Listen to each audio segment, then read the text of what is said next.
Got it. Sorry. What I was saying was, sadly, I'm working overtime stuff. I'm planning to go watch Bad Guys too, but I just got a lot of overtime stuff for day job with the day job, so that is taking up some time. But I'm gonna go watch that. Not to mention that's a movie that I don't think anyone in my family wants to go see, but I do. So I'll be seeing that one very soon. I'll be seeing that soon. I'll be working on other stuff. Let me get the music going. Hold on a minute. Give me 1 minute.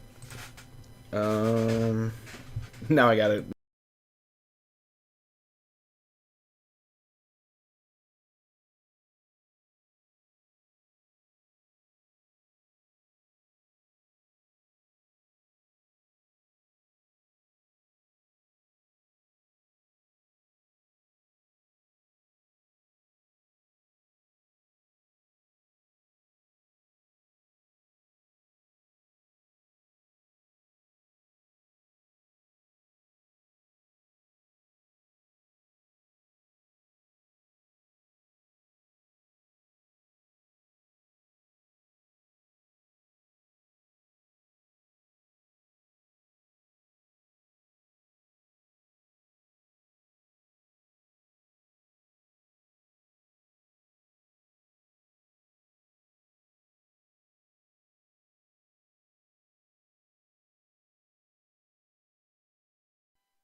Sorry about that. I'm back.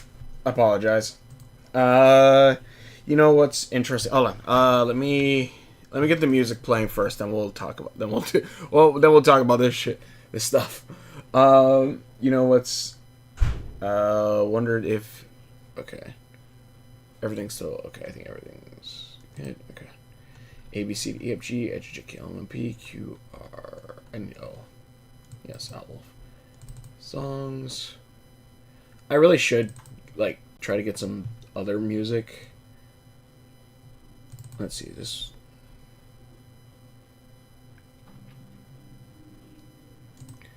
Now let's go with Lay and Chill. Yeah, we'll just go with this one again. Oh, let's see here. No worries, man. You're not cool. You know what's interesting in Devil May Cry reboot? Sparta isn't dead. He got banished into the demon realm. Then the game ended with Virgil merging both realms.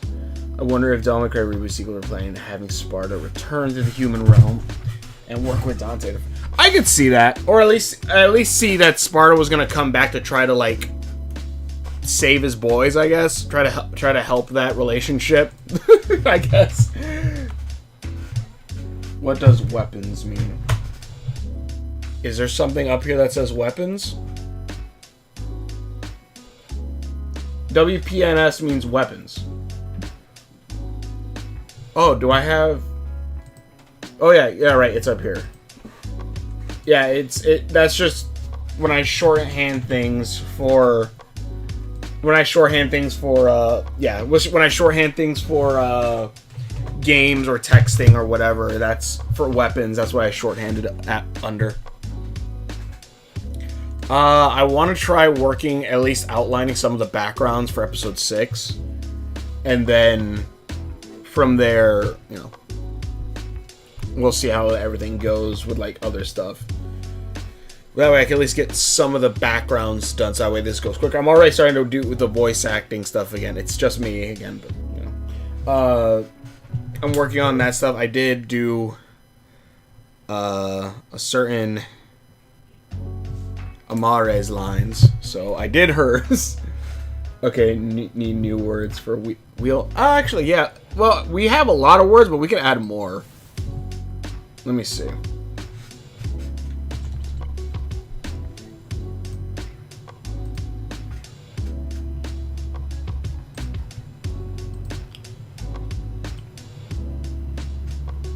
I'll add that. Wait. Oh, wait, I can do side to side. So that actually might actually work better. Can I do... Hold on.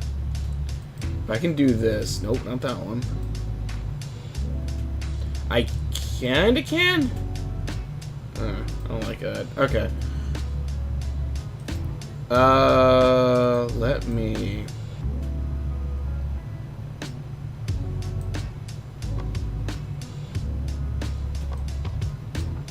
Why are you like this?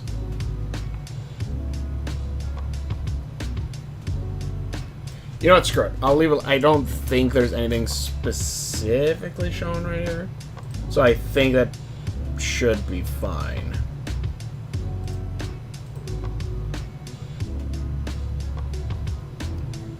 Is it because I minimized it? There you go. That should be fine. And then if I check here, yep. So yeah, we're also gonna you're gonna see chat here.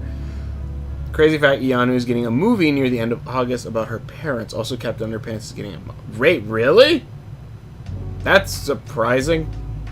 Okay, whatever. Cool. We're gonna see more of the gods of it, which that's gonna be cool. All right, let's see here.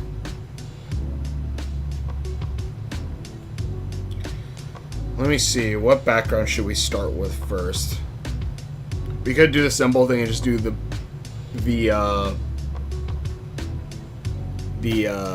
entrance to the school, the academy.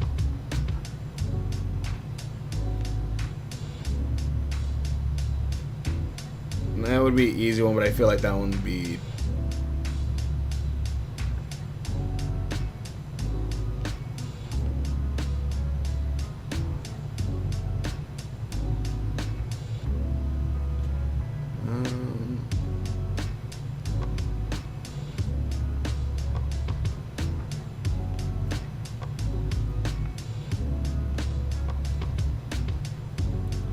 New theory, a character comparison episode, June, July, August, new... You know what? I'm gonna make it fucking happen. I'm gonna make it fucking happen. I'm gonna make it goddamn happen. Memories of Ghosts. Right, and then October is when Tron comes out. Yes. Okay. Yeah, I'm gonna make it happen. I'm gonna make it freaking happen. I'm gonna make it happen. I need to... Look up Owlwolf Town. Look out Owl House episodes that came out in September. I want to drop it on one of those days. If I have a solid date, that'll be very helpful.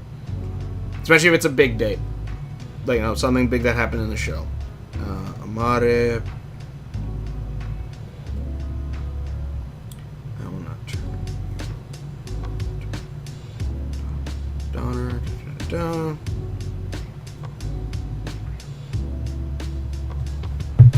Alright. God. Alright, let's see if we can work that. Let's see if we can work with this.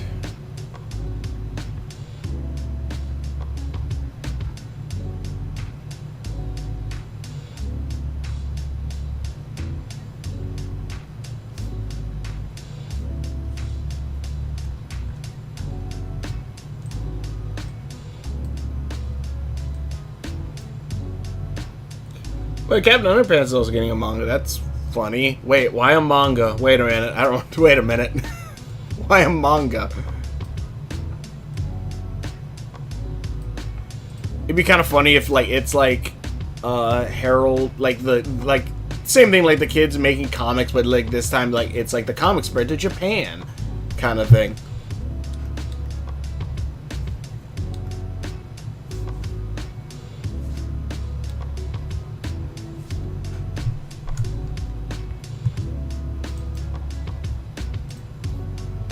How about one background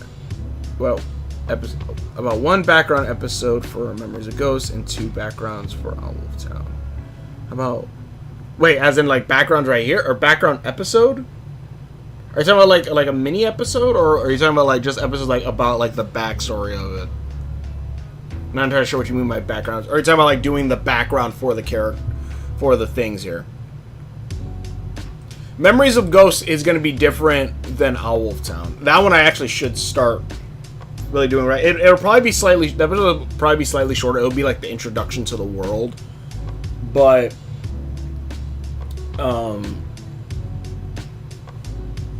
Memories of Ghosts, that one I'm going to try to animate in the biggest fucking quotations I can make. I'm going to animate it differently than I do Owlwolf Town.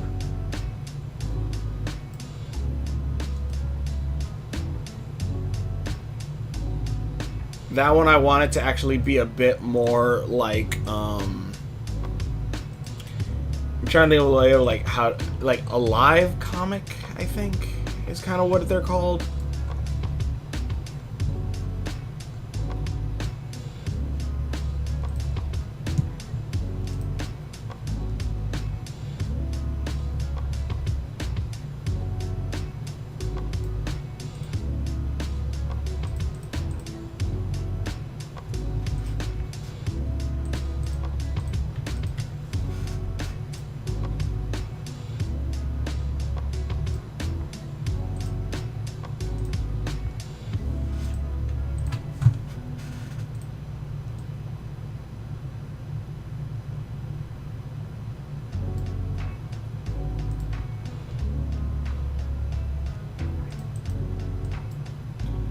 How about Owltown Academy elevator background in the style of Don't Make Cry 2 elevator? That'd be interesting. But I'm trying to think about it. Honestly, I'm trying to think if they have elevators. That's the thing I've honestly been kind of like... Honestly, that'd probably be something more that's in the Western continent than it is in the continent that Owltown is on. Simply because elevators seem like they're more technology-based. Where here, like, it is more along the lines of, you know, you a lot of times you use magic to get around, or, you know, you're just going to walk the halls. But walking the halls isn't exactly safe, also.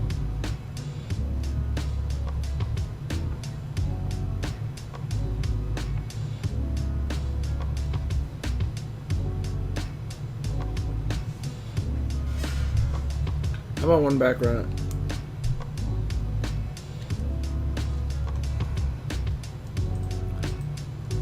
I'm trying to think of how I want this to look, and I'm just gonna work on one of the classrooms because right now it's not. I'm trying to think of how to make this look like an arena.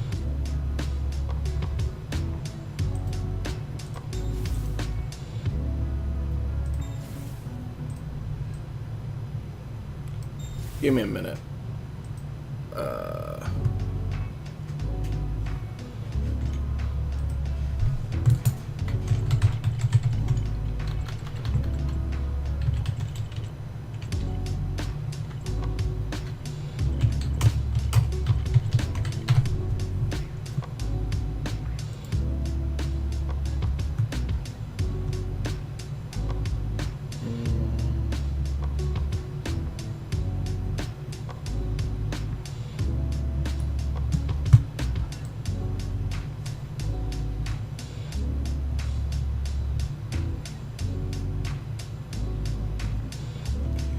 Maybe I'm okay. Maybe I'm thinking about this wrong. Instead of trying to work on the walls first, I should try working on simply this first.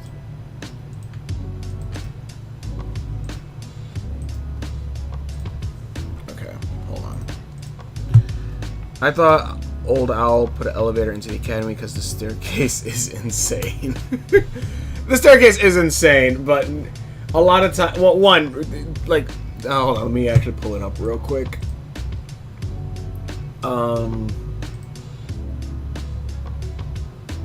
Is it locales? It's locales. Owltown. Yeah, the staircase does look kind of nuts, actually, because it's so far away. So technically speaking, these are massive ass stairs.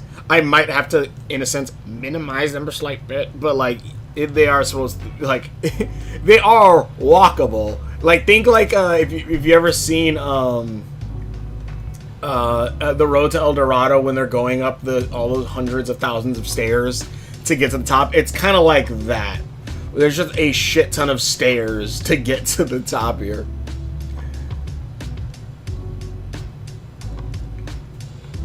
I'm gonna change some stuff there. Whatever. Alright, let's see if I can.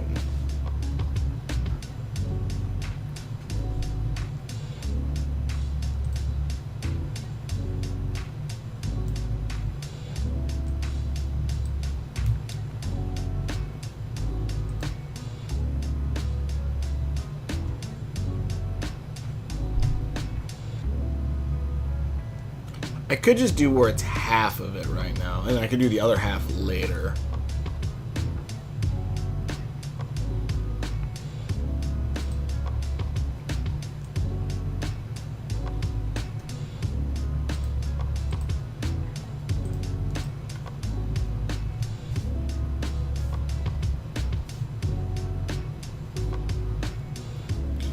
Lord Hollow. Man, what is Hollow's voice? Hello, hello, hello, hello. Hi, you knew. Hey, you knew. Hello, hello, hello. Sir, you have to travel around the town. Oh no, never! I fell down the stairs once. I'm never doing it again. That's not actually Old Owl's voice, but I thought the Old Owl, but I could totally see. I was on Old Owl having his own news station set up, and points where there would probably work. Okay, there is a news station. There is someone that, as the Old Owl, as we're calling him, has appointed to it. It is not Mithril Wing. It's not Mithril Wing, but he is tied to the hierarchy of Owl Town. And I knew. What were we talking about last time we knew? I can't remember. Were we talking about? Okay, let's see. Okay, I think that's what I'm gonna do. I'm just gonna make half. I'm gonna make half of it now, and if I need to, I'll minimize the picture and extend it to draw more of this.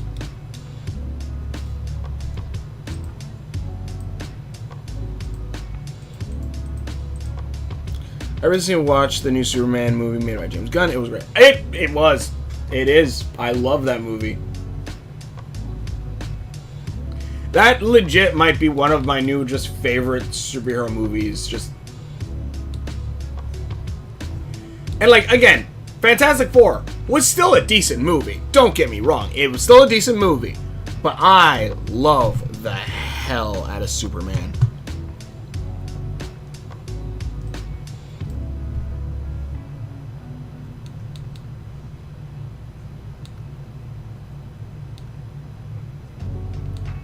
Like, I might go see Superman for a third time in theaters.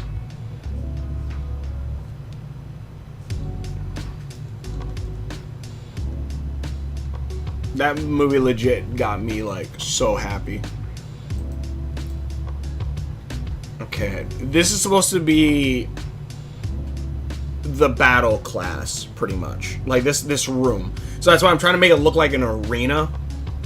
It's, in a sense, the gym room, technically, kind of. But, like, it's the arena. It's where kids will go, the students will go to learn how to, to battle each other in a safe-ish environment. And to learn different abilities and stuff, in where they can be more explosive with each other. I'm trying to think. Because I don't think I haven't worked on any of the inner rooms of the academy yet. Honestly, if anything, I think this is the first interior other than the Castle Wolfskull. Or is the next movie I'm planning to go watch? It's great and excited to see what happens next in DC Universe. Many theorize why some elements from the past DCU universe because of Lex's pocket dimension. Oh, that'd be interesting. Yeah, okay, that'd be interesting. Cause I know I gotta watch Peacemaker. Is it Peacemaker or Peacekeeper? The John Cena one. I gotta watch it because I know that one is going to. I think the new season's going to kind of tie into like the multiverse kind of thing. It looks like maybe. So that one I definitely want to watch. And also, James Gunn has said that like Blue Beetle is canon to the new DC universe. So I definitely want to see. Like I love the Blue Beetle movie. Blue Beetle movie was so freaking good too.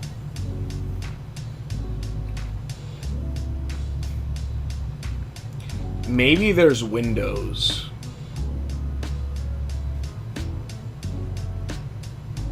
Maybe there's windows inside of, like, this class also, so that way, like, they can show off the students battling and stuff.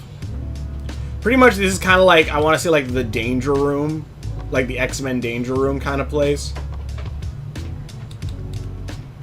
Since obviously, you know, the students here will be using different high-level magics. They're using different high-level magic, stuff like that, against each other. So, like, this is where they can do all that without destroying destroying the city.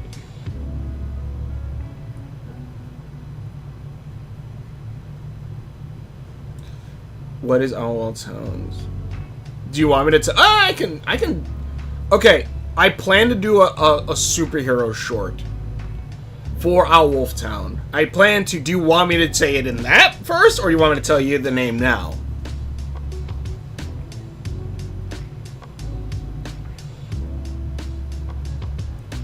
That's a short that I've been planning to do ever since I saw the Superman movie, because I'm like, I want to do like a little bit of superhero. I've been watching a lot of superhero stuff recently, with like Jupiter's Ascending on. Oh yeah, I remember that the Peacemaker cameo in the movie. He was in TV broadcast for a moment. He says this line: "Some people have dark secrets that don't want everyone to know." Yup.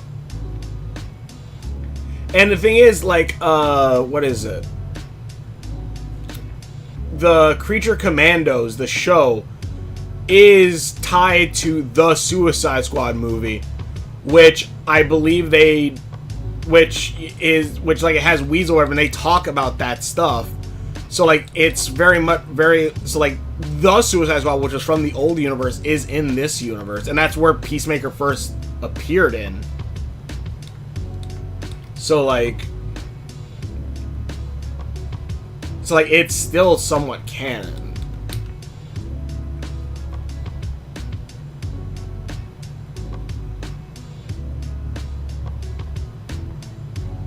Which character will pop in All Time Superhero short?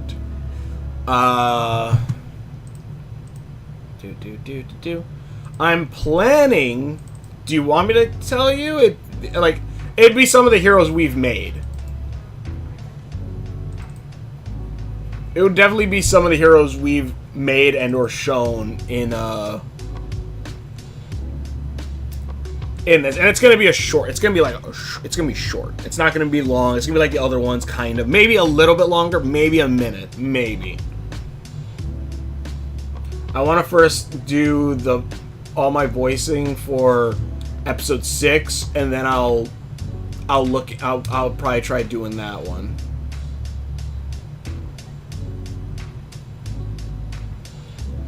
I'm gonna try to show like a bit of maybe like the Western continent, a little bit. If it is, it's gonna be a tiny bit.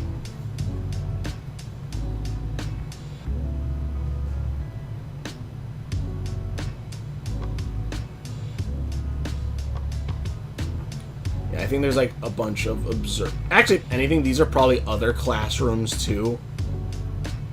That like some of the they either the classrooms are set up to look at, or like some of these teachers like look out there, you know, to show them like the different to show like their students like the different like, you know, what the other classes are kind of up to, the different magics that are being used, or if there's like a magic user who has a special type of magic, like for them to like, all right class, we're gonna watch, you know, Kuzo use his special magic today.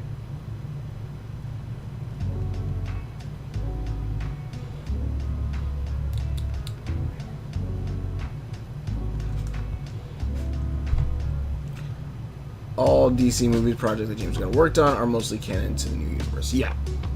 That's as far as it seems like, yeah.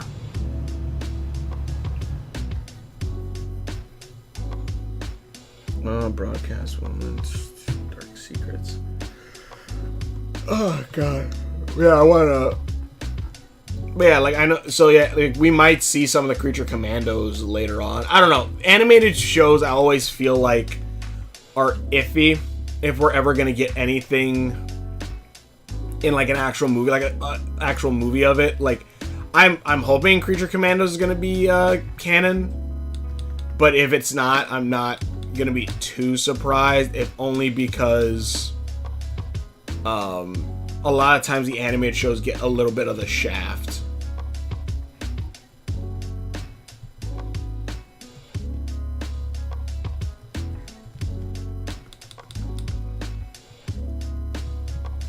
Also, if the windows seem like they're not all even, shut up.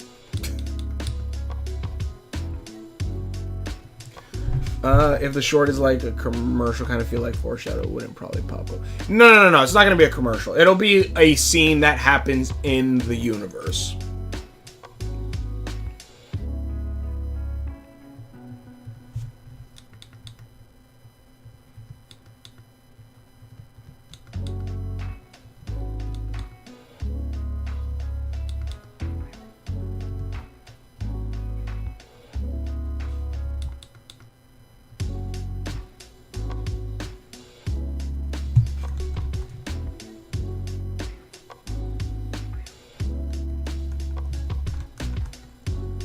I'm debating whether or not I should have it to where, like, the center of... No, because there's multiple different rooms and hallways throughout. This is probably, like, if I had to say, like, somewhere in specific, like, an area, like, there's, like, a domed area where this combat room is.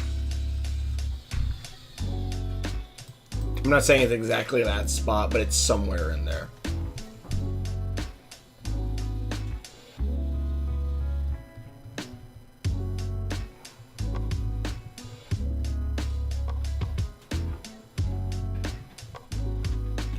Creature Commandos is canon because Rick Flag Sr. has been popping up constantly in the new DC universe. Okay.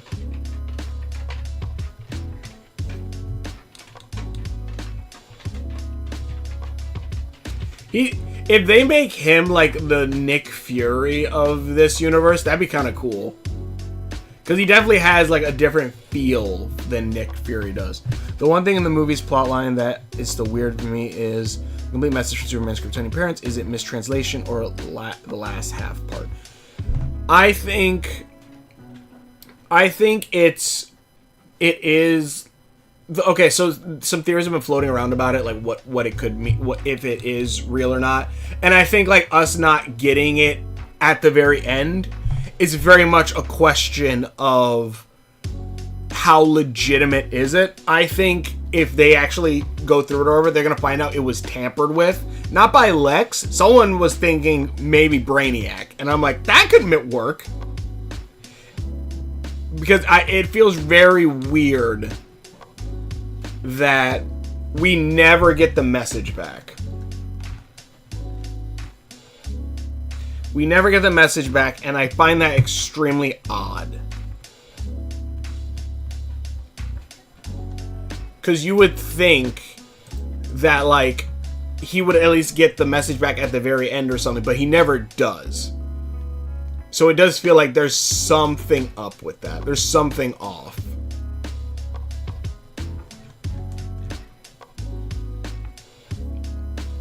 Which characters make fun of Foreshadow the most? Barra, Wooly, Owltown Virgil. Owltown's Virgil, I don't know if I would say he's weary of Foreshadow. I know he's mad at Foreshadow. I know that for certain. Barra would probably make fun of him because she's like really out of like, you must be a genius or something to be able to like see the future or like have this power, and you use it for the wear tights and fight crime. Really, Wooly again. She wants to stay away from Foreshadow. She does not like his ability to know things. Grimdark just has fun with him. If the message was true, wouldn't Kara have said anything though? Depends. It really, really depends. Because one, James Gunn is saying, oh, like, you know, she never met them. She never met her uncles. Or whatever. Which I'm like, maybe, but I'm not entirely buying that. But then, like, we don't know when Kara and Kal-El were sent away. If we're going by, I guess there is the Woman of Tomorrow comic, but I've never read it. So, but if I had to take a guess on some continuities, Kara gets sent away as a baby with Clark. Both of them get sent away. So it could be she has no memory the same way Clark does, or we could go the route of, that. Maybe she just didn't know her uncle that well. Because we don't know yet if it's similar to, like, I think the original, or one of the original ideas, one of the other continuities where it's like, oh, Kara was sent as a teenager, so she was actually sent to protect Kal-El and help raise him, but that didn't happen for whatever reason. That didn't happen. Clark got to Earth first, and he grew up while she stayed in stasis, and is still 18. I think. Depends on the timeline. Depends on which one.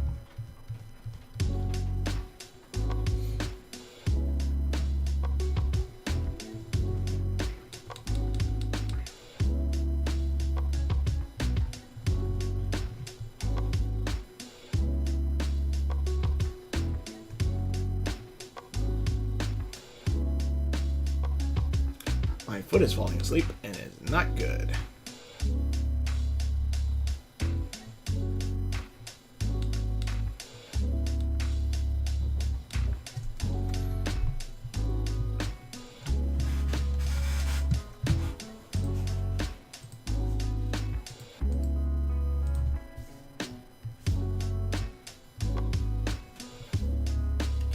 It all really depends on what we're going to figure out from the continuity of all that.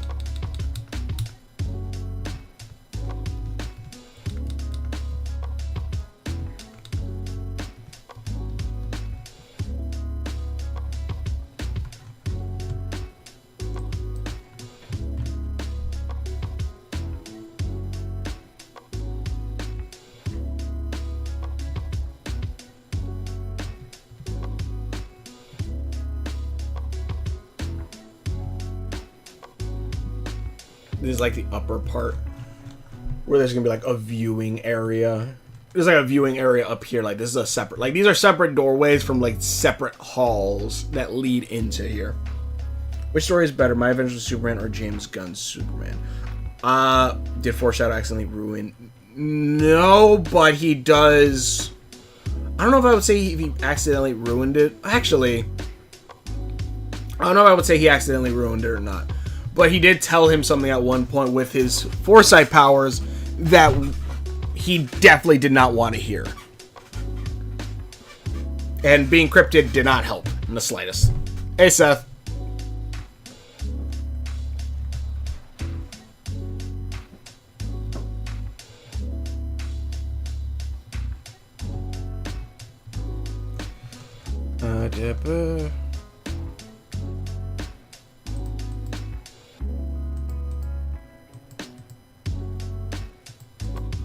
Okay.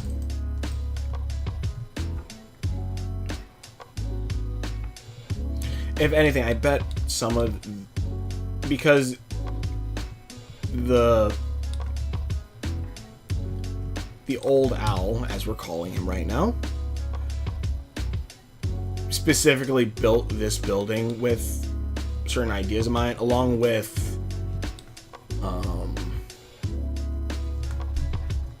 the outer part of this, like this stuff. Like this was added more when more residents came, but this with like the gold trim on the outside of that. So like I think maybe the inside of here would be very similar.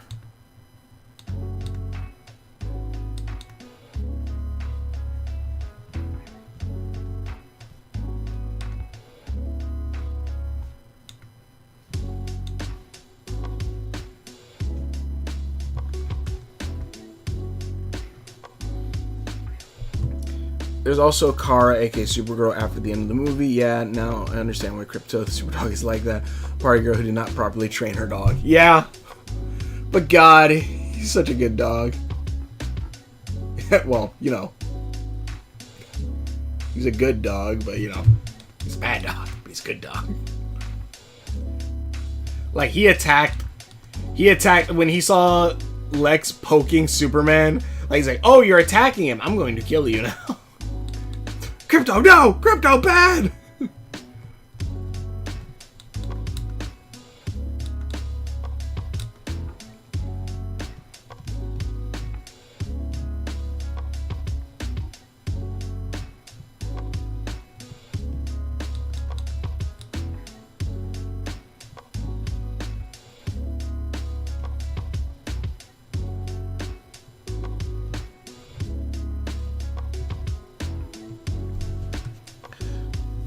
Which one of the stories better? I don't know.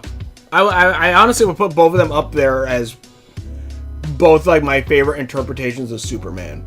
Because even like the original animated series, I feel like Superman. One of the reasons why Superman never really clicked with me as much as these ones did was because he was too stoic. I felt like he was always too stoic, too like. I don't know. I don't know. He didn't click as well as these ones did.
So, like, My Adventures with Superman and the Superman 2025, I think, honestly, both fit that same nick in my brain, I guess. I love both of them extremely much.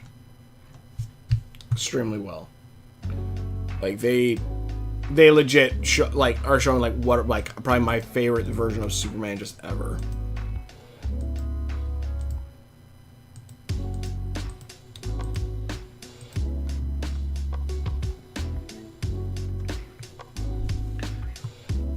Plot twist. The plot twist of Crypto being Kara's dog made too much sense.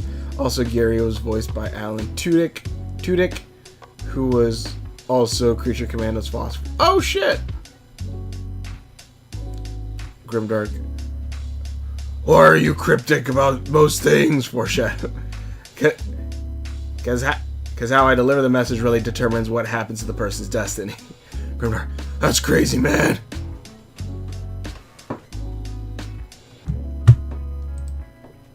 Not what I wanted to click.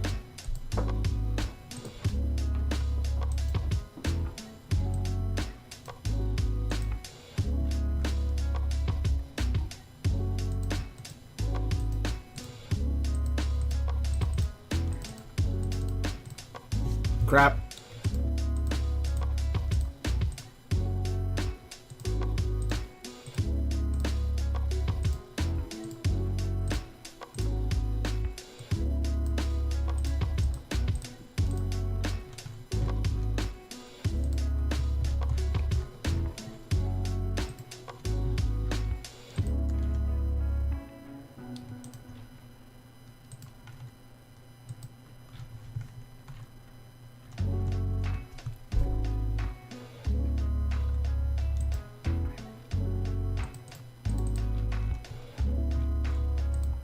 Yeah, I think this school has like some modern-esque. I don't know if I should make it more like these are sliding door kind of things, or make it to where like it actually is doors that you open and close. Yeah, I think sliding because people will want to see in the fights here and the different training. So I guess maybe it would be like all glass doors. kind of thing. Also, voice Clayface and Creature Commandos and Harley Quinn show. Oh shit!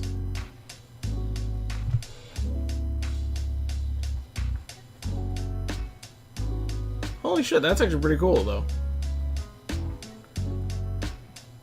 Also, Gary was voiced by... Also, why does Crypto exist? It's a fictional alien from another planet. Quincy resembles Earth animal, and it's a dog.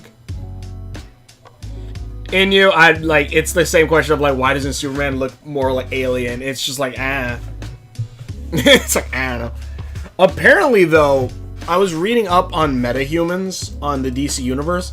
Apparently, humanity was supposed to eventually evolve similar to something along the lines of like Kryptonians and stuff like that, where we were supposed to gain powers and like a unified like set of powers that everyone on Earth would gain. But someone did some fuckery around somewhere, I can't remember who. Someone did some screwy around with the DNA of humans and instead like stunted humanity's growth of powers. And because of that, that's why there isn't a unified like power set for humans, and it's not only that's right. It's erratic on like, you know, who gets powers, who doesn't get powers. When originally, like, humanity eventually was supposed to gain, like, a shared power set. Which I'm like, that's interesting. Like, metahumans are literally just created because somebody screwed with the natural order of things. And didn't, like, let Earth evolve how it was originally supposed to. I'd probably be too busy.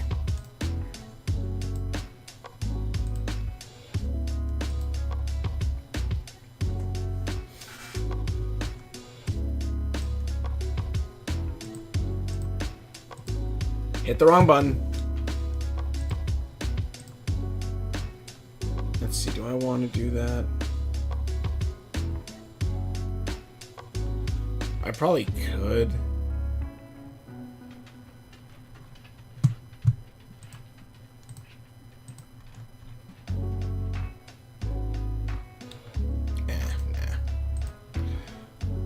Let's see here. Also, so like, yeah, the reason why Crypto looks same reason why Kryptonians look like humans. It's whatever. It's aliens. They're aliens that just randomly, like, there's for some reason a bunch of humanoid aliens across the universe, even though technically speaking that shouldn't be how that works, because all of them should have, you know, evolved in different environments to give them different powers and stuff, different like traits. But yeah, Madam Perdita. Hello. Sir? What? What? The town's broke. Oh, why? Madam Perdita. Because we use the gold for the architecture. Oh no, trust me. That will be explained. And funny enough, it does tie in a bit with Madam Perdita. As well as another, I don't want to say royal family, but an important family in Owl Town.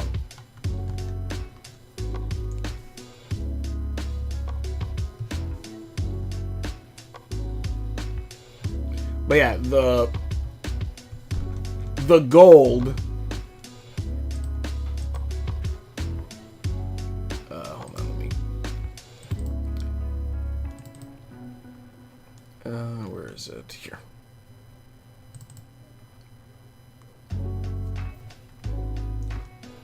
The gold is very important.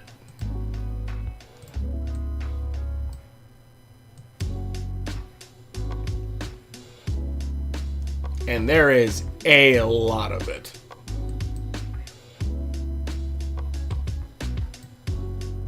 Hell, as you can see, look.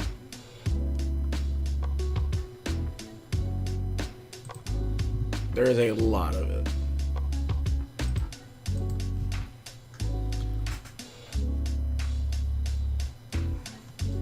But yeah, there's also, I think, like other Kryptonian animals and stuff like that. Also, actually, a fun one that I actually just recently found out about.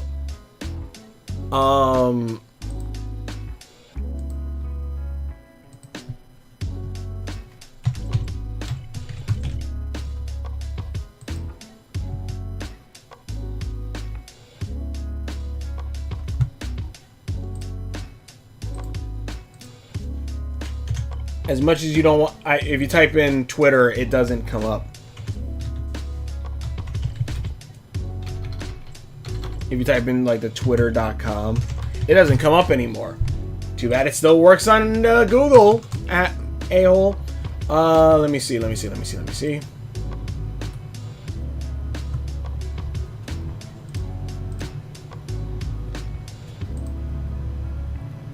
trying to get the this image.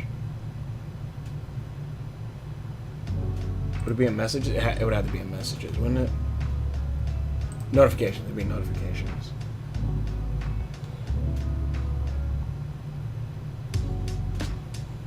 Oh, okay. FYI, don't go. FYI, never go on Twitter. Twitter sucks ass so much. All right. So this. You good?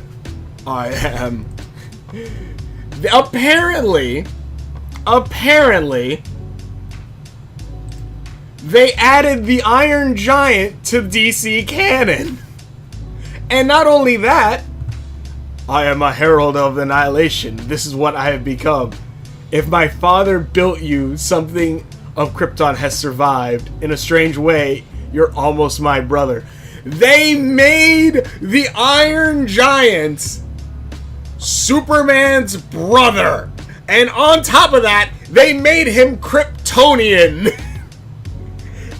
This is the most amazing thing I've seen in a minute. And by God, James Gunn, put this in a movie. I want to see Kryptonian Iron Giant. I want to see that. Because holy shit, look how cool this is. I want to read this comic.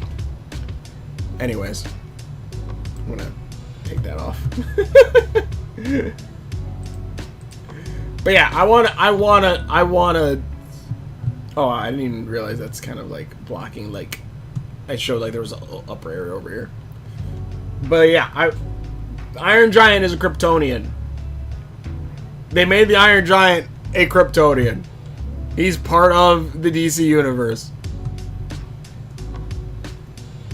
That is awesome as hell. I love the hell out of that.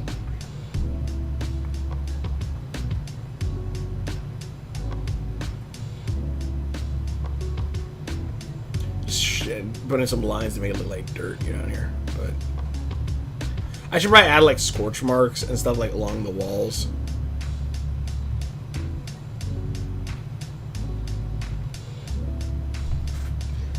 There's Element Man, and his power set is very overpowered, being capable of creating and controlling any elements.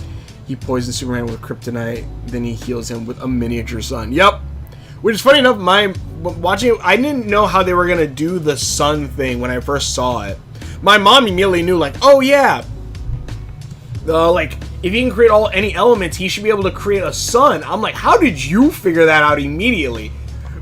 But then also on that same note, like when they first go to the Fortress of Solitude, and like they walk up there, and I was like, wait, how did like they get into the Fortress of Solitude? They don't have Superman. Do they have Superman's DNA? And I'm like, really? This is what you don't get? I immediately call it, oh, Ultraman's freaking Superman's clone. I immediately like, oh, I know exactly how this is gonna play out.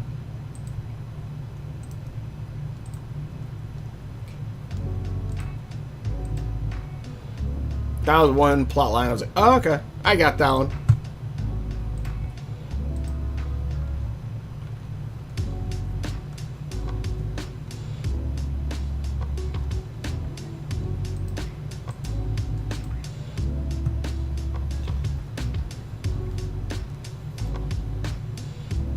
Da-da-da.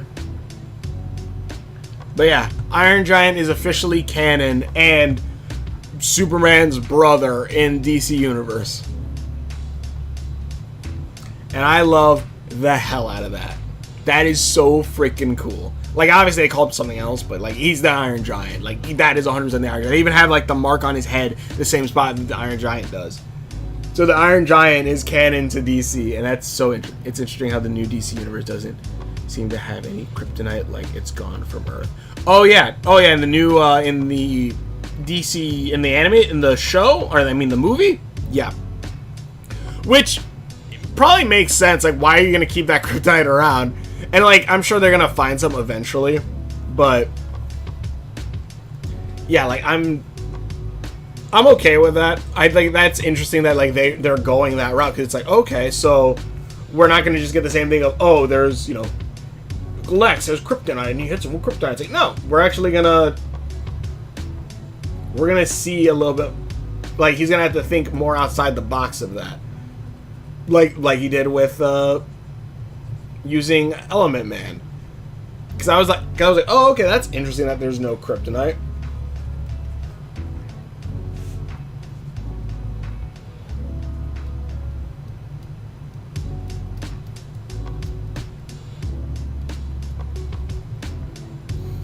Add some scorch marks and like some battle damage over the years. The gold, however, is pristine.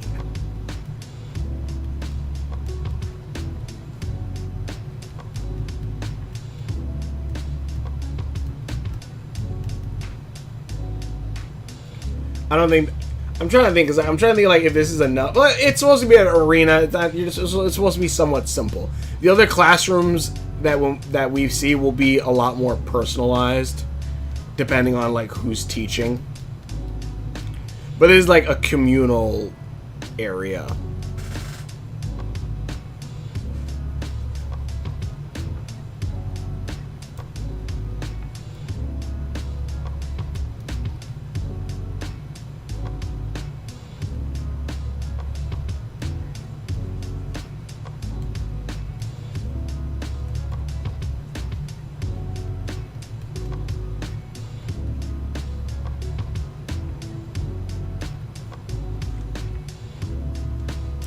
Which Lex Luthor versions across all of these are accurate to the comic character?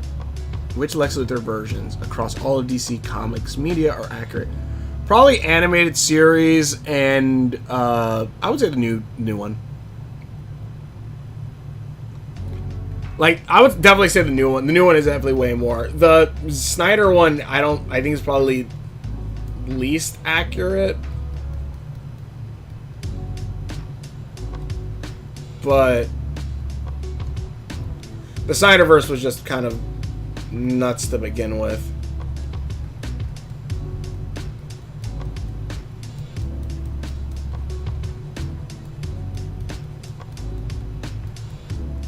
And I still remember, like, when the Man of Steel came out, and my dad, I guess, must have saw it as always like, oh, yeah, it's so cool. Like he snapped, Superman snapped Zod's neck. He killed the guy. I'm like, oh, that, okay. I guess Superman does that now. And like, honestly, it feels so blasphemous now. I'm just like, no, Superman should not kill. He should not do that.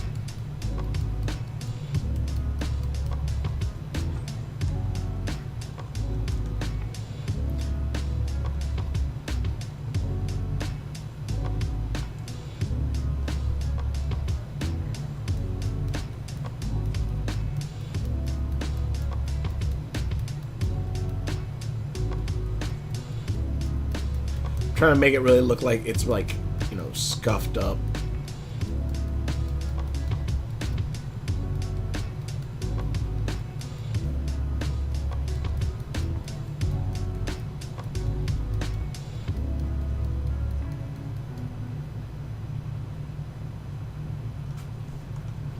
And again, the gold itself, pristine.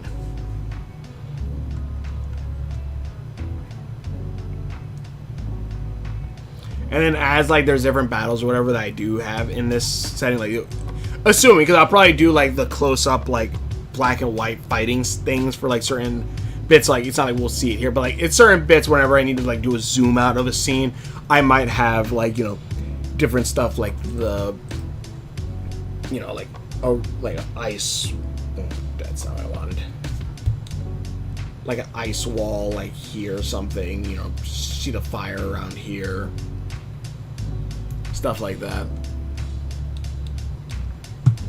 When we get like a bird's eye view of it.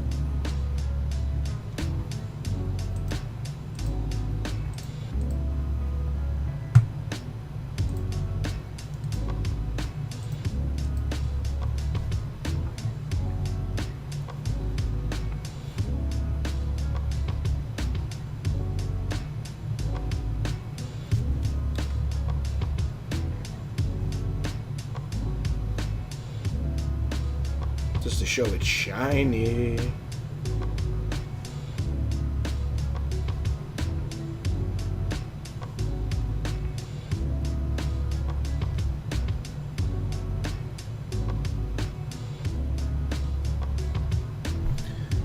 The movie's interpretation of kryptonite poisoning looks very terrifying. In my Adventures of Superman, their version of kryptonite poisoning is also terrible. Yeah, that one's very terrifying. Like, the crystal is just, like, stabbing out of him. It's like, oh, God.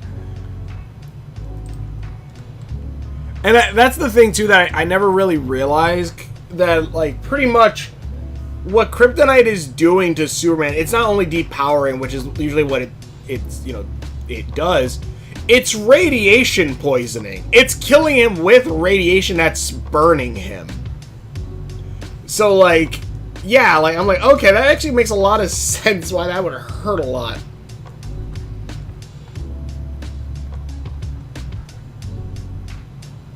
Also, it gives a question of, can Godzilla absorb kryptonite radiation and become Kryptonite Godzilla? Gene Hackman's Clancy Brown Lex was great. Oh, I remember that. So, Smallville, even the CW one was the one I was really...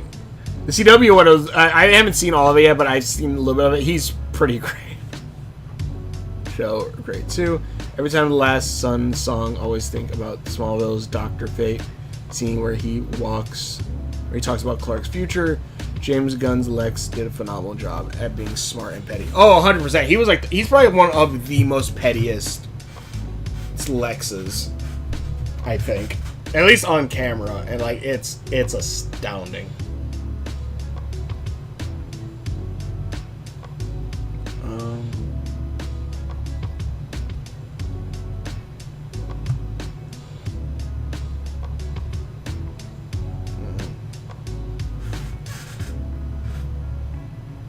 I think I'm kind of done. Like, it again, it's not going to be that personalized. It's a more communal area where they have the battle classes.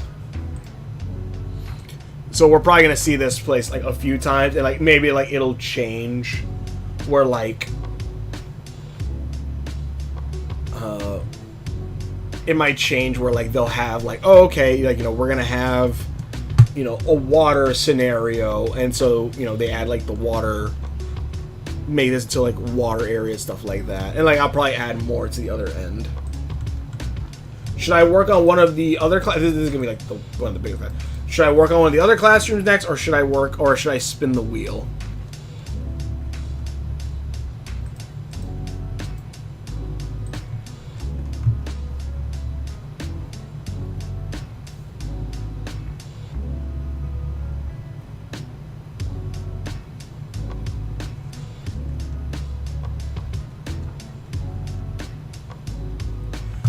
Like, it's someone to be like, okay, well, we're gonna have, you know, a water area down here, and so like, you know, they change that to like water and stuff like that, or like ice around the sides. The joke that Maxwell Lord, Sean Gunn Weasel made about Lex was hilarious.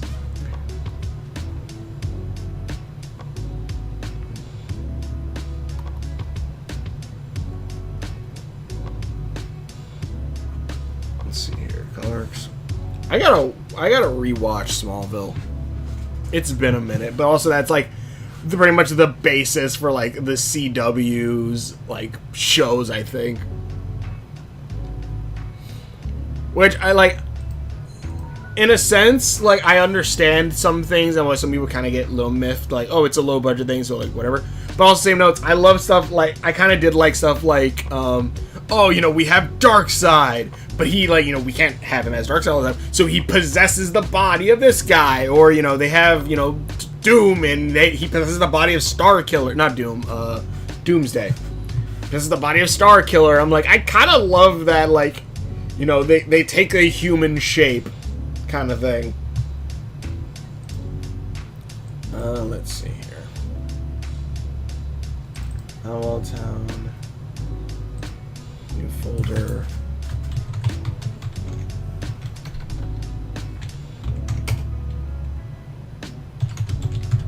Academy. I spelled Academy wrong, but whatever. It's fine. Uh-oh. Alright, no, we're fine. Alright. Battle room. Alright.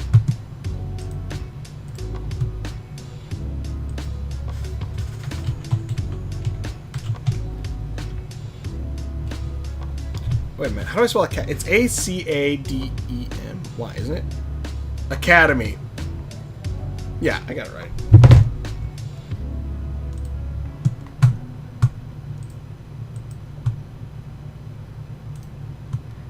Alright, so this is going to be the battle room for inside the Academy, which again, we'll probably come here a few times when we have different battle fights and stuff like that, but yeah. We have for stuff like that.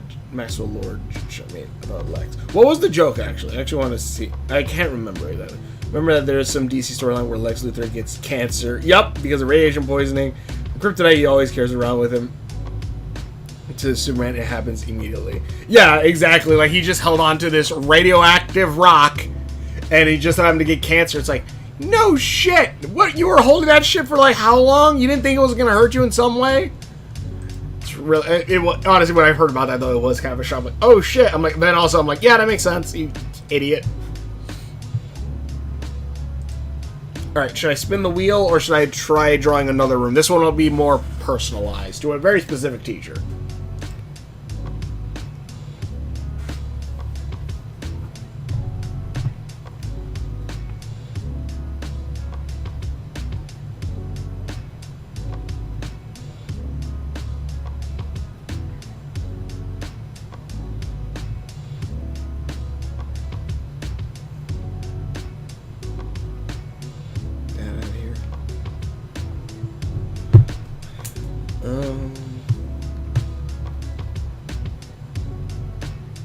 I'll just start on this until something gets brought up. But yeah, radiation poisoning. Like, why would you carry around? Well, I guess I know why he would specifically carry around a radioactive rock. He's an idiot for doing it. Still, I understand why he did it.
I think there's people online who asked the question about kryptonite and how much radiation level is it on the spectrum scale. I kind of wonder, honestly, that, because I think it's a special radiation. It has to be some kind of special radiation for it to like do like what it does specifically to Superman immediately, and also like Superman can like. Actually, I wonder if. Because I don't think we've ever seen what kryptonite does to Superman when he's Well, we do actually no. We see that when he loses his powers, it doesn't affect him. At least in the Smallville timeline. So like.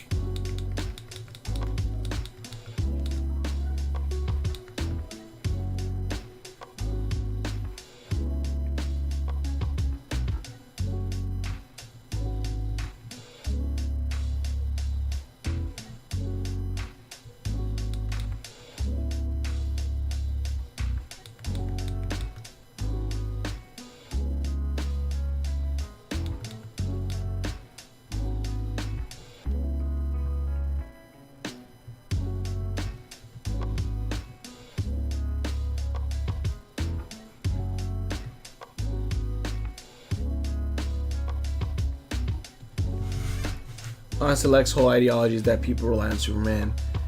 They become weaker race, but then he tries to take over everything for himself. Yeah, I think all of his blustering is really just bullshit.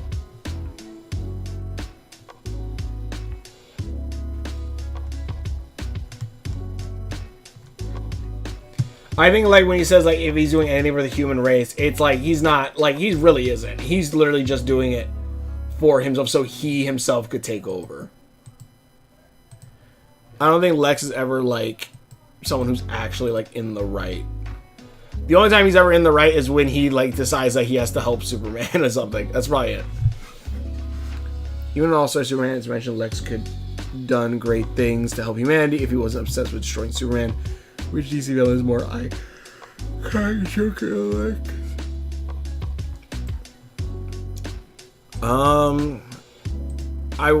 I love Lex, but I still think it's the Joker. Simply because the Joker is insane, but you can also make him slightly smarter than that. Like, you can make him completely unhinged. You could just make him where he's just a mook. Where he was just a mook. And, like, there's more you could probably... There's, like, some things, like, you could probably do with that work. Lex is definitely more... He is like the owner of, you know, LexCorp and all that stuff. He is this very hateful-esque person. And, like, I don't know. I think maybe Joker. So Joker can sometimes hate bats. Sometimes he could just, you know, he loves him in a twisted way.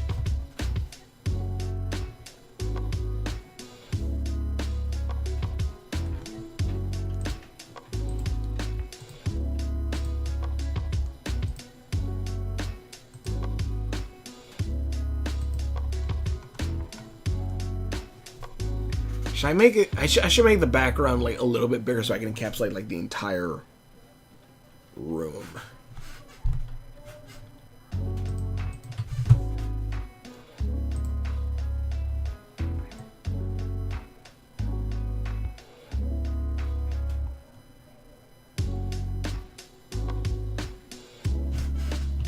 Same thing. I'll just do this and then like I'll make another half and like attach it on the other side or something. Some things they do mention about biology lore of Kryptonians as movies end when Kara comes by. The robot mentioned her metabolism is on any radiation levels. Metabolism is different and depends on any radiation levels. Yeah, because they like what is it? The radiation off of a red sun takes away their powers and makes them human, versus a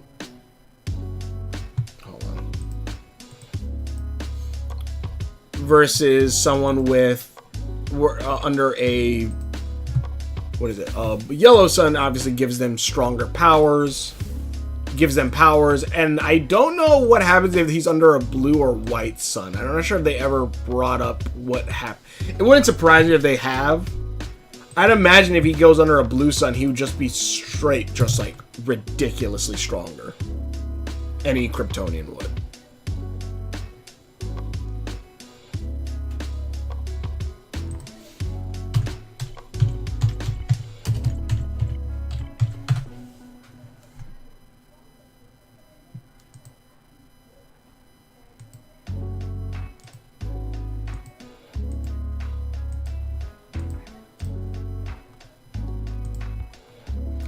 I'm still learning how to make backgrounds more interesting.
True with Joker's whole character is unhinged, goofy, insanity, chaos, clashing with the rest of the world, while Lex is more cunning, egotistical, petty, and stubborn. Genius story. A genius trying to rule everything. Yeah,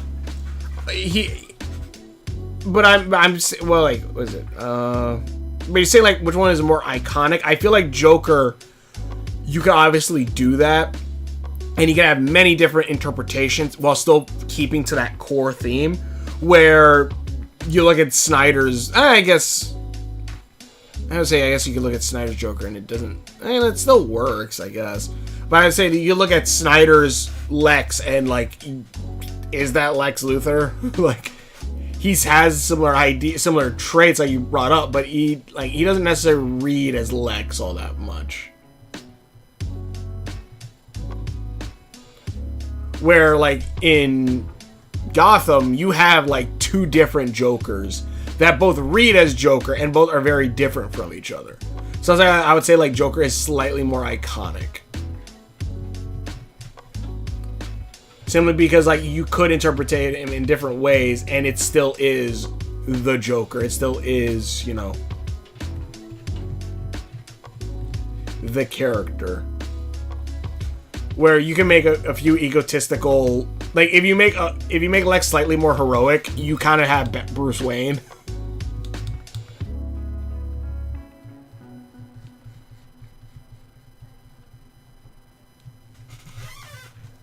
Though I do feel like Lex is probably like the basis for like a rich petty asshole character, like bad guys. And that alright says Kara occasionally visits other planets that have red suns so she can get drunk on those nations. Really, Kara? Hey, like if we don't necessarily know her whole backstory right now, it could be that like she is trying to, in a sense, drown her sorrows away. Because maybe she does remember her home and she remembers like everything that happened or saw like when it was ending. So like it's, you know, it's what's getting drunk is what's helping numb that pain just a little bit.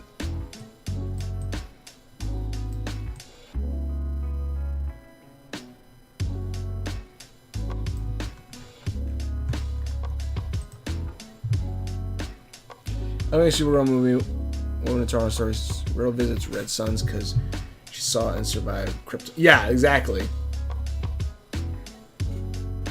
So she probably just goes to try to, like, again, kind of numb the pain a bit.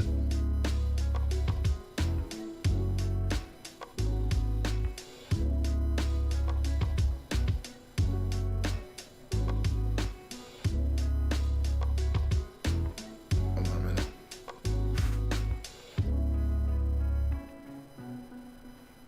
Okay. But yeah. I mean.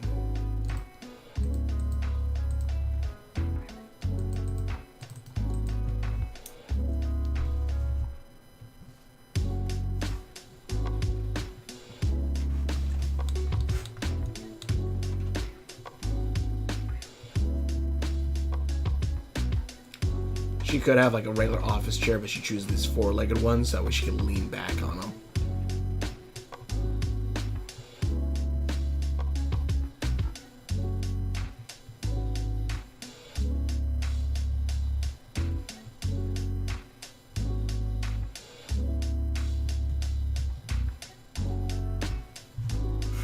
Did DC ever make a what if storyline about what if Krypton didn't get destroyed? Maybe?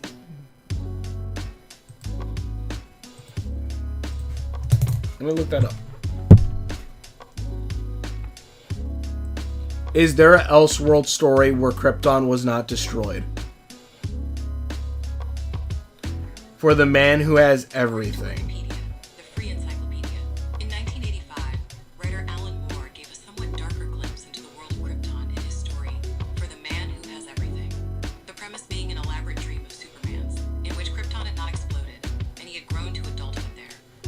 So for the man who has everything, I guess it's the what? I guess it's that there's a story about it where it's a dream or a glimpse into a world of Krypton where it shows what happens if Clark lived on Krypton and like it wasn't destroyed, and we see him, you know, grow up and all that stuff there. So yeah, there is one story there. Is this the old Owl's office? No, it is not.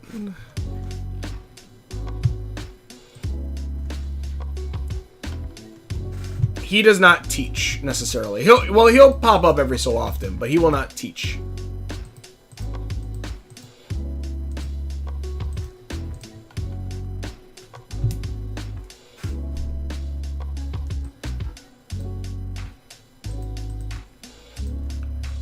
I can probably start adding like slight decoration. Let me work a little bit more on some of these stuff before I specifically go into that.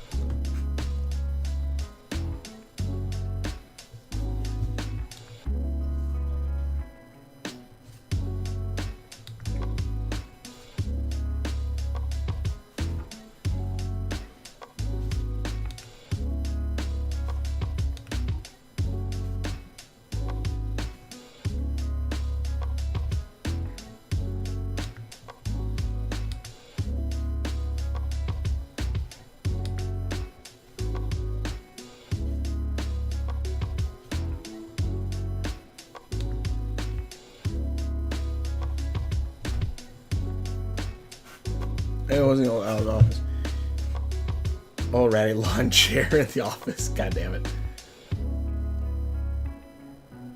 Let me see. I remember what the few episodes that I remember of Legion of Tomorrow. I remember like because it was that one followed like Superman being a lot younger. I remember like one of them was when Brainiac and Soups actually do go to a planet that has like a red. It was I think a red sun, and they were like confused, like, wait, why is this happening? I think also I can't remember if it's canon or not, but like I think humans gained superpowers under not a red sun, but I believe a blue sun. I'm trying to remember. Actually, let's look this up real quick. What happens to Kryptonians under a blue sun?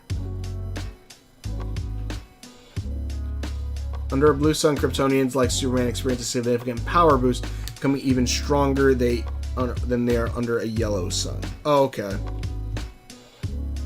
Assuming that's correct, that was the AI shit. But it gave me a quick summary, and usually sometimes that's really wrong, so. DC Universe, humans under a different sun, superpowers, question mark. Superhuman.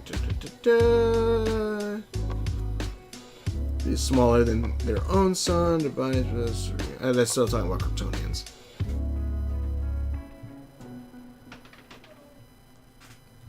I knew it wasn't Old Owls. Hey, Chair. What if Owl Town's Bone Town never got attacked by kaiju? Bad shit would happen. I'll say that right now. Actually, I wonder what would have happened then. Huh, that is actually an interesting question I would probably have to look into, but bad shit would still happen.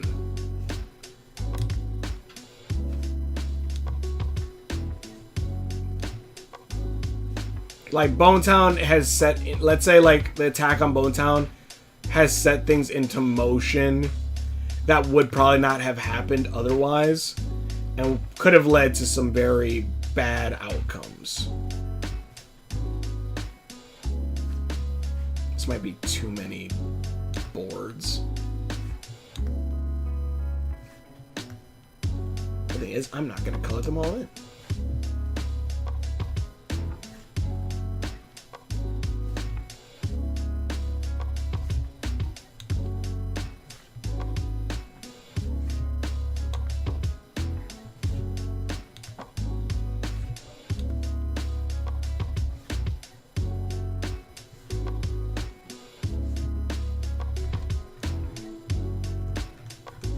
Is there a version of Tryptophobia where it's lines instead?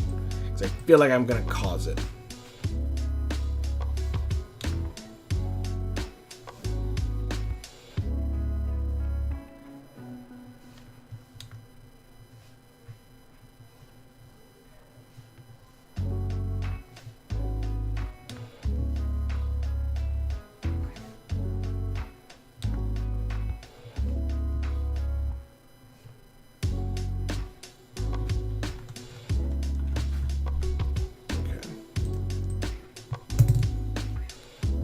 Yeah, I gotta rewatch it. That's another one that I just gotta rewatch. That was such a good one.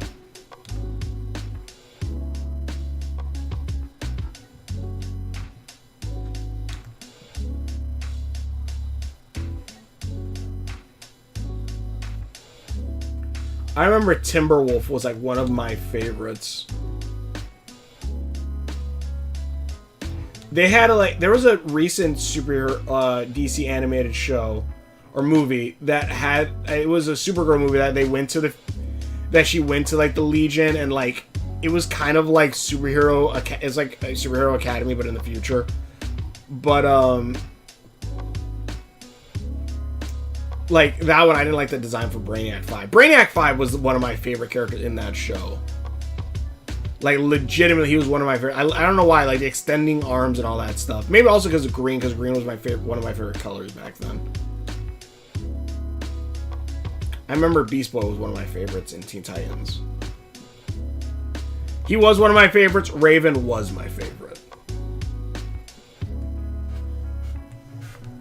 I've seen online that Godzilla did crossover with DC Comics. It's where Superman tries by Godzilla, and Godzilla attacks him with atomic breath, and it works on Kryptonian. Yeah, because it's radiation. Like, not all radiation hurts him, but I bet, you know, I need to erase these. But like, I would still bet like Godzilla, who literally is a creature of radiation, could probably generate certain radiation, stuff like that. And again, especially like Monsterverse Godzilla, who can absorb radiation and then convert that into like different forms. Like the pink form, you know, is his like solar powered radiation form. His evolved form. Like, what the hell? Like, I could see him doing that with Kryptonite. Like, imagine a Kryptonite atomic breath.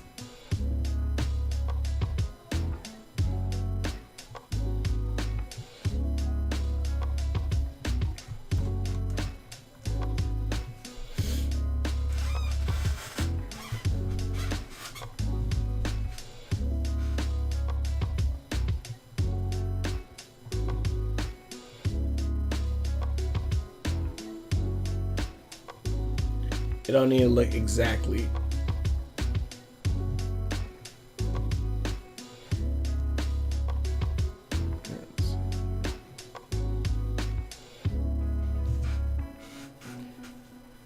Seen online that Godzilla. Honestly, it is sometimes fun just to like look into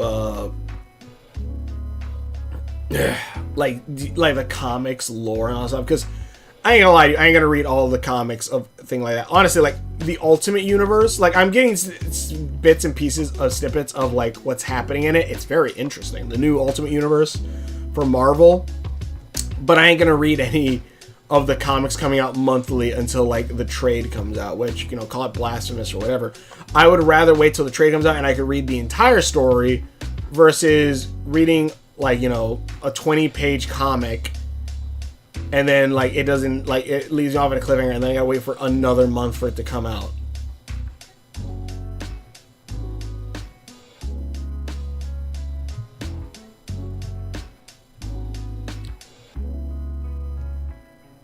And yeah, sure, I got something spoiled, but even then, I'd rather wait because I didn't get everything yet.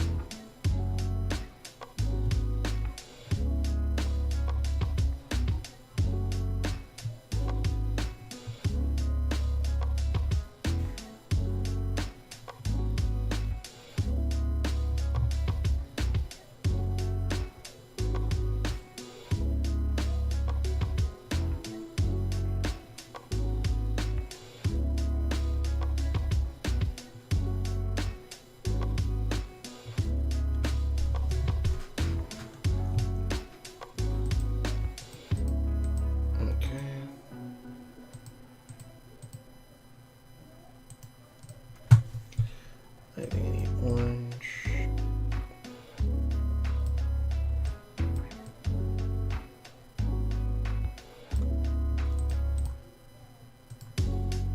Wrong. Okay.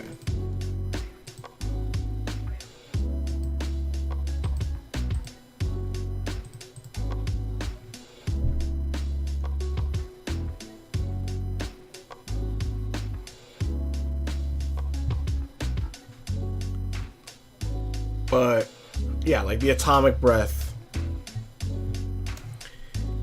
Like again, like once you play around with certain things, and you like if you can break certain things down to specific like stuff like kryptonite radiation stuff, like, it's very interesting because then like it's not just like a magic stone that weakens Superman, it's something you can tie it to. So then you can play around with ideas of it, of like what exactly could it mean that it's made of, that like it generates radiation.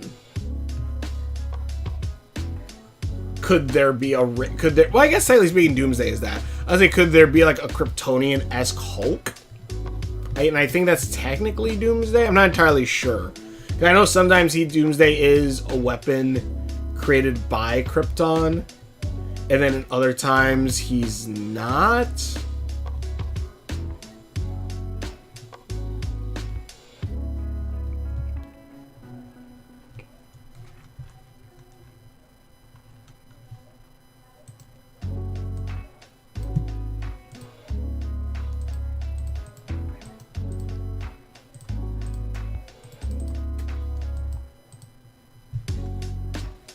Looks more like bricks, but like I'm gonna add like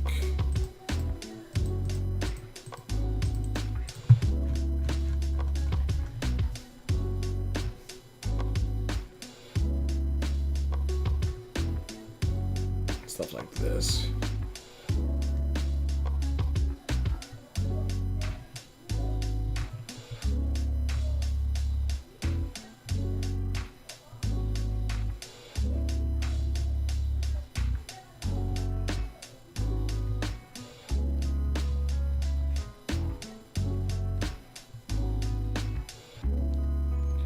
Let's see.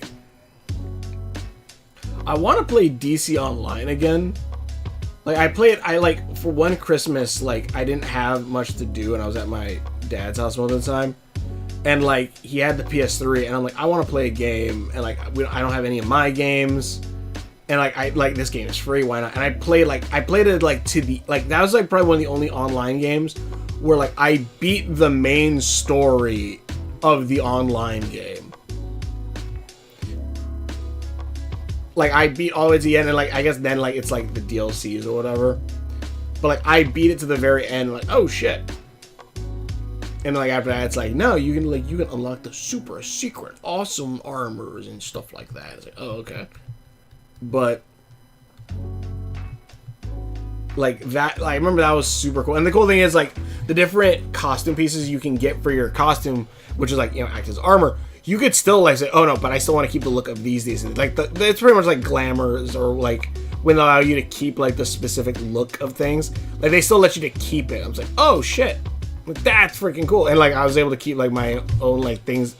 I think I can't remember if I remade my character or I had to make a new one, because I remember like I had flying versus my superpower, and I'm like, this is cool, but I saw like the Batman trained people who like can run up buildings and shit. And I'm like, I want that instead. I like the parkour aspect of that.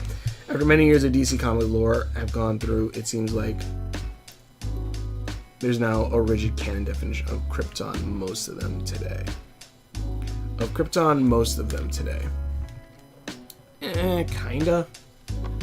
Like now, like we're getting more along lines of like, if assuming the James Gunn one is true, and my Adventure with Superman, like the James Gunn one, if Krypton is actually, you know, warring planets, like saying like, ah yes, you must seduce Earth's women and take them over and stuff like that.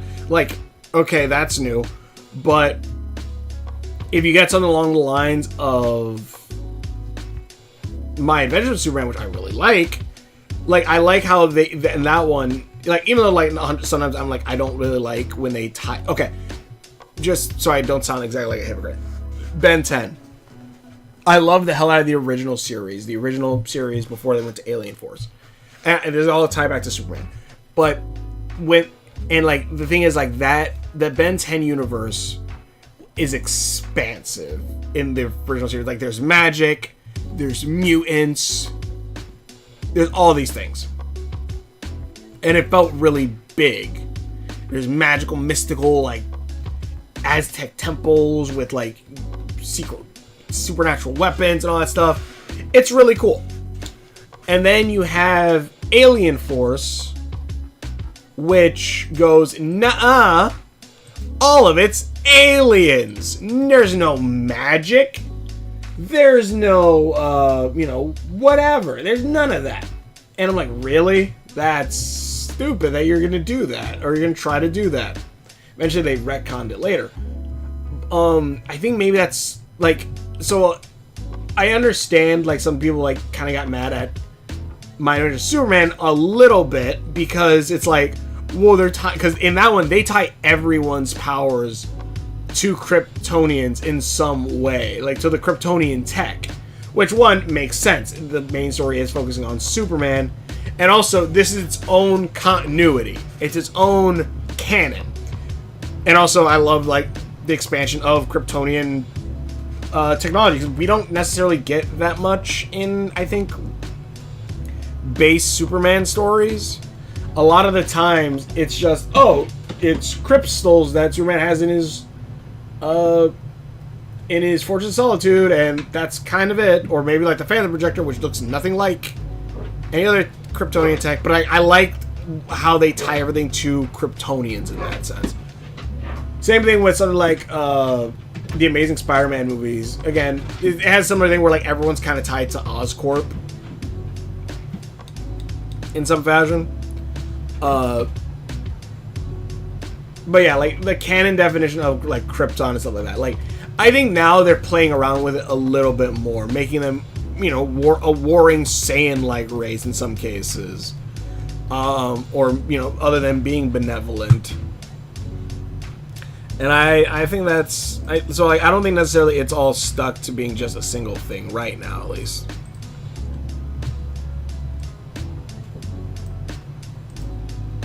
This place is supposed to look more like wooden, like wood. I mean, it's kind of old-fashioned-esque.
Here's the common basis of Krypton. The Kryptonians are an advanced alien civilization, which their home planet has a red sun. They end in an impeding doom, which baby survivors. Okay, but My Adventures with Superman is slightly different because in that one, in My Adventures with Superman, they have powers on Krypton. Because in My Adventures with Superman, they genetically modified themselves into a warrior race.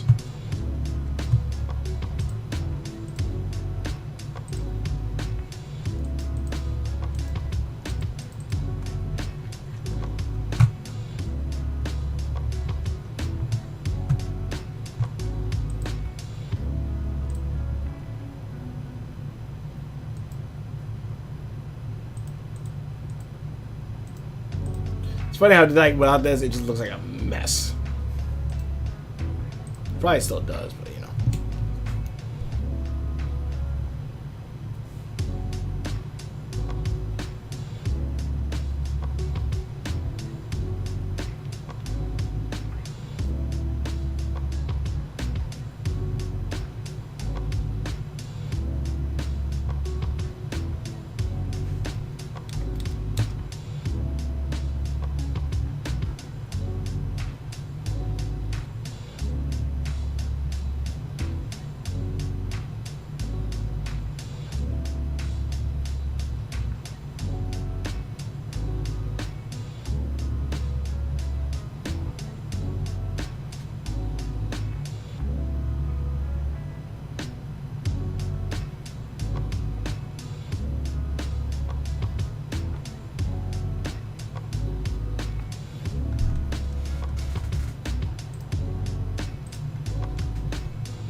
Alright. It's common basic Krypton. Kryptonians are an advanced alien civilization, which their homeland. Red sun, they end in the impeding. Red sun, and they end with the baby the virus. Also, usually, at least if you're also going with that idea,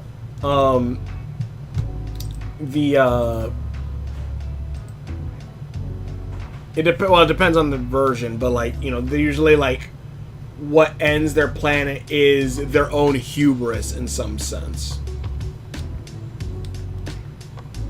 Very much like an Atlantis scenario.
God damn it.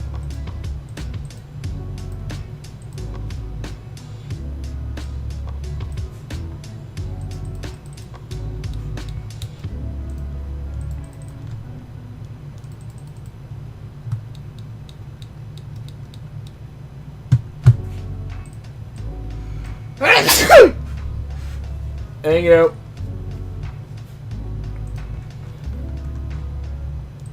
Also, like, another Krypton thing is like they sent one baby off, which obviously was Superman, but also like there is a chance like others were sent as well, or like they sealed away, like, you know, Zod and so forth.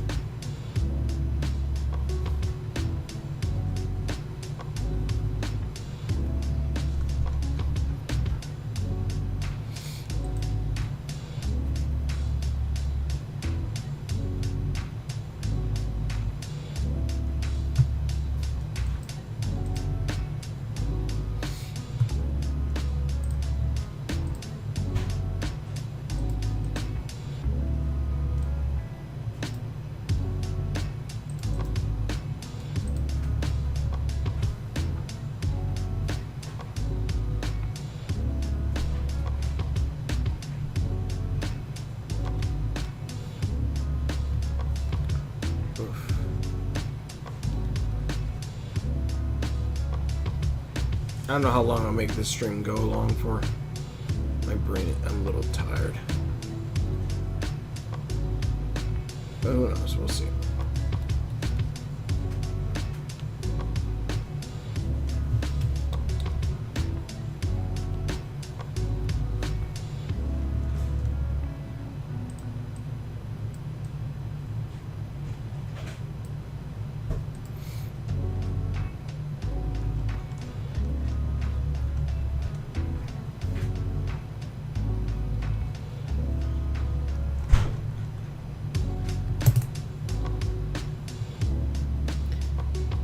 I have a red sun and I'm impeding doom, which yeah.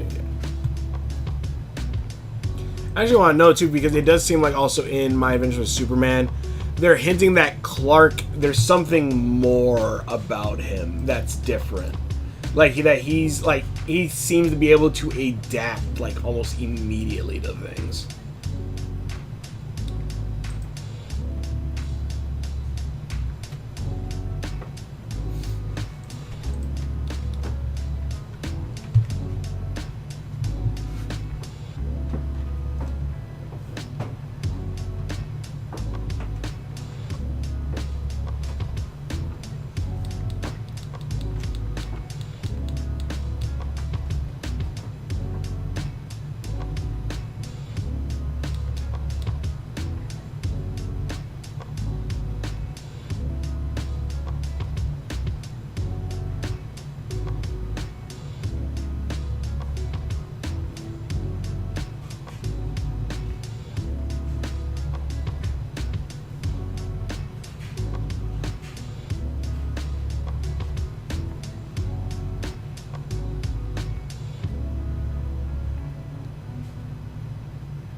Alright.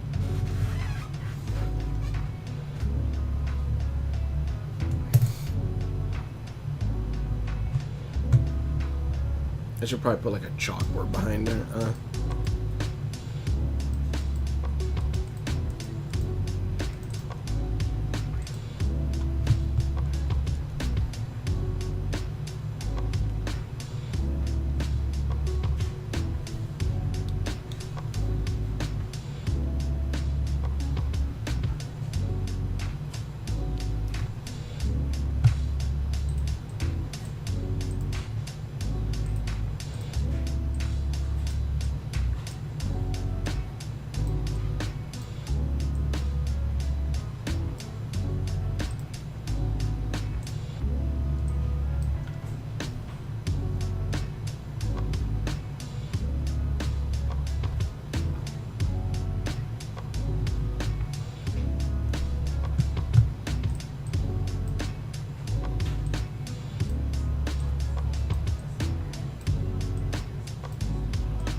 Give me a minute.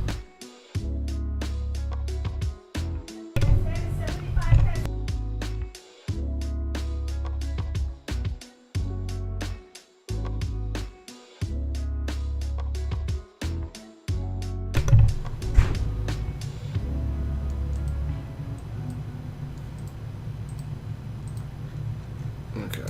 Sorry about that. Am I still recording? Yeah, okay. Okay, cool. Just double checking that.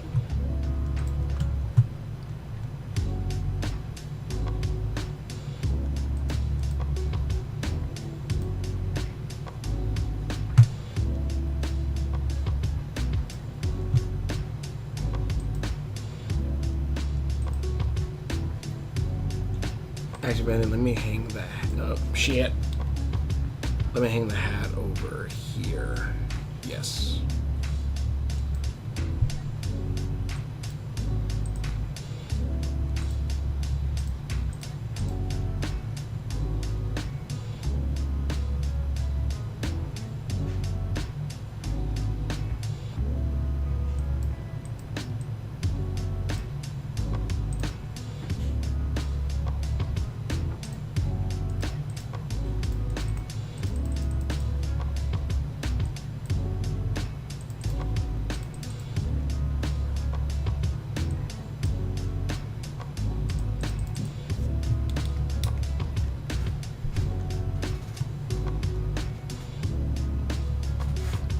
Let's see. In DC lore about Kryptonian physiology, they stated that the cells have evolved and adapted to be energy efficient because homeworld have a red sun. Red stars usually have weak sunlight.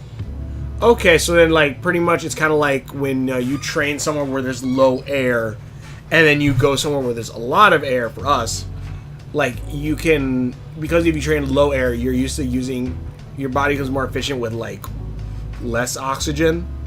So you're able, so, like, if you train that, it's harder.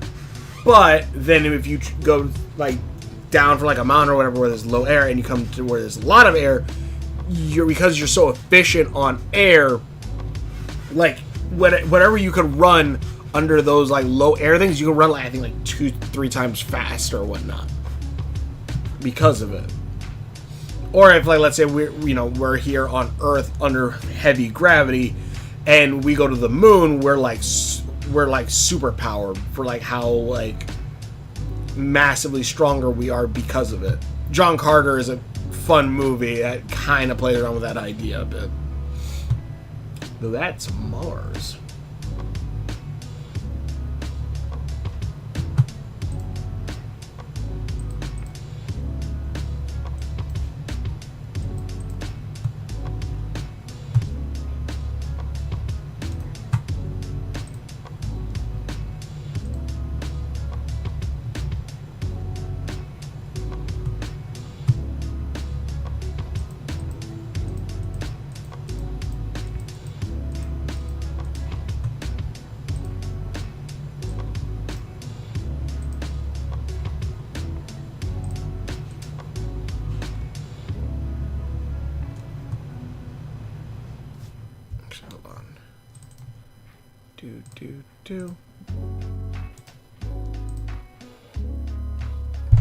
Yeah, always looking up lore sometimes is kind of awesome for these different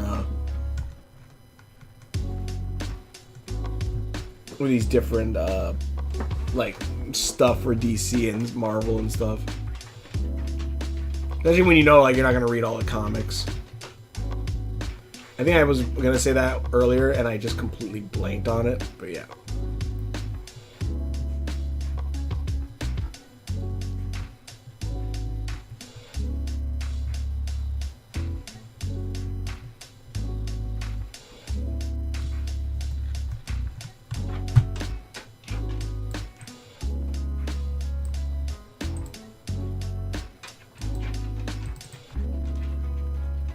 You can see some of the buildings outside the...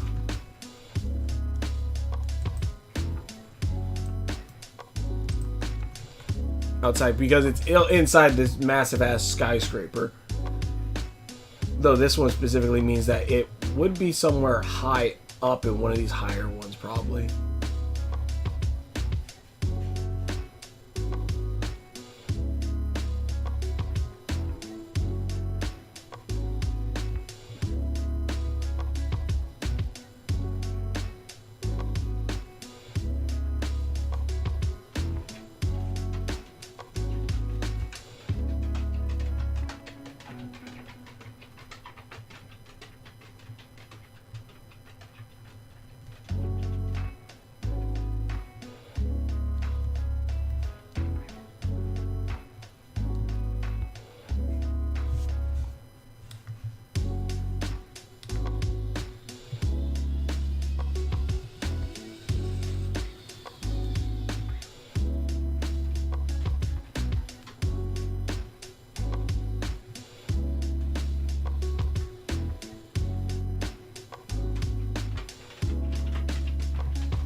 In DC lore, Kryptonian physiology to this online vision. Okay, yeah.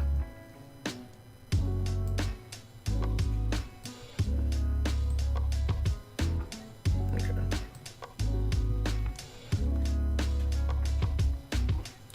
Gotta think of stuff to add.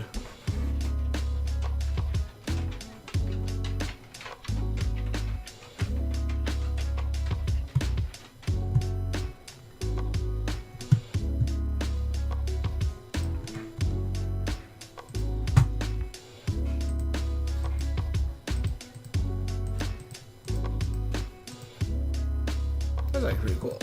A lot of times I know is like if you do like a negative like that, it looks pretty sick.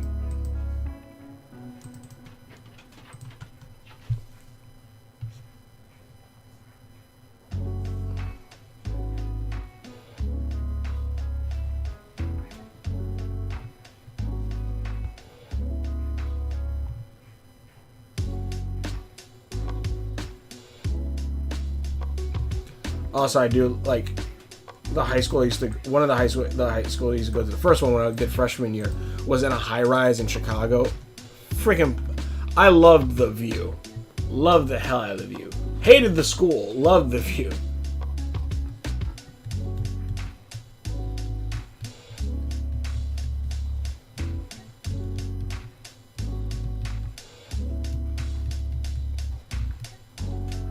But yeah, that makes sense about the Kryptonian physiology, at least, you know, from a comic book standpoint.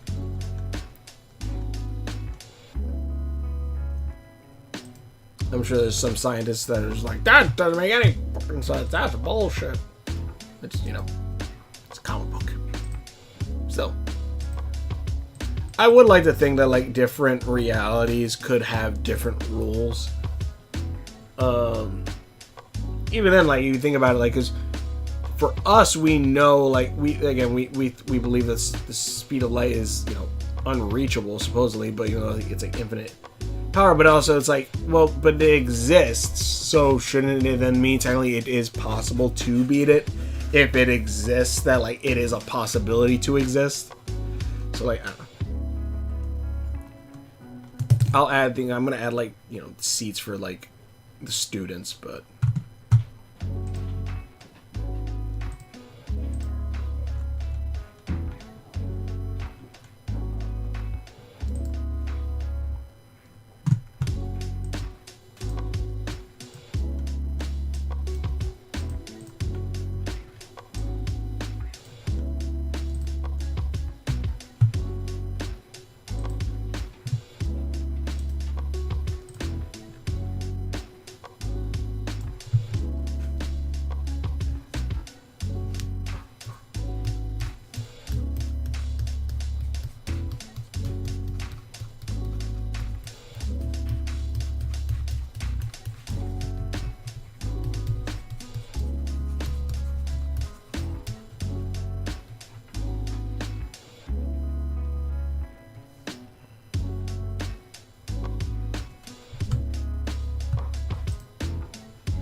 Also, the cool thing is that, like, Superman, like, it is, like it's really cool because, I'm trying to think of a way to say this. Learning more about certain things is awesome, because it's one thing to say, like, oh yeah, Superman has invulnerability. Superman, you know, has laser vision and all these super strength and all this stuff. But it's another thing when you look into, like, the lore of it, and it's like, yeah, he has all that stuff, but it's not like it's infinite. His body is just holding on to all of that to the solar radiation inside of him. And, like, every time he takes a hit, every time he uses heat vision or, you know, all that stuff, that's taking a little bit of, like, his, like, of that energy that he's stored up inside him.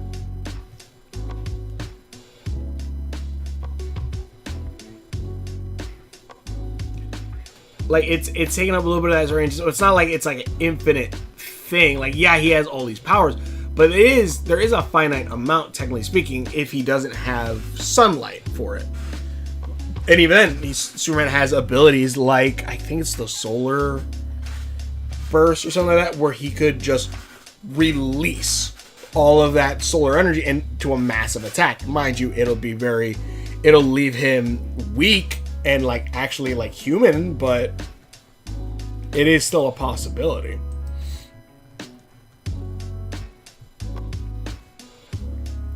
Let's see here.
should probably have like a desk of like different like weapons and stuff, technically.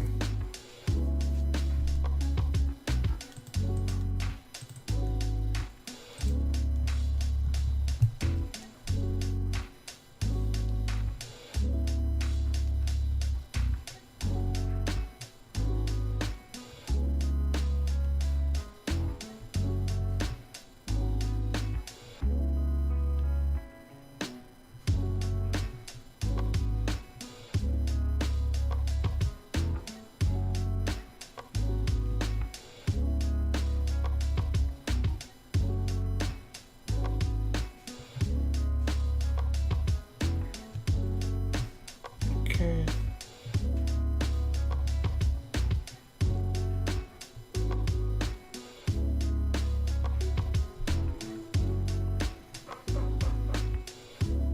Alright, let's see here.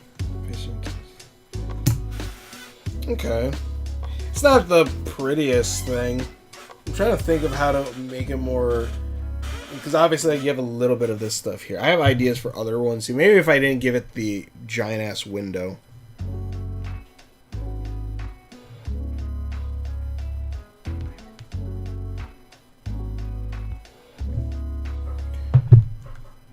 But...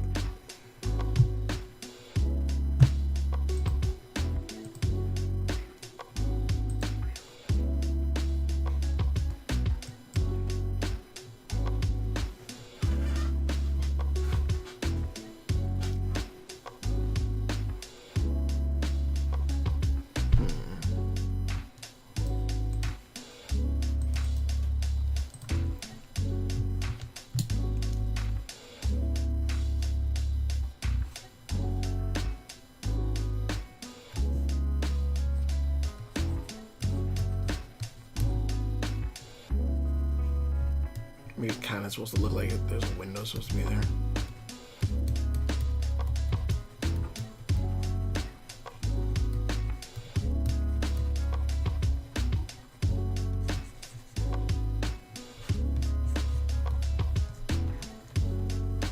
Kinda, sorta.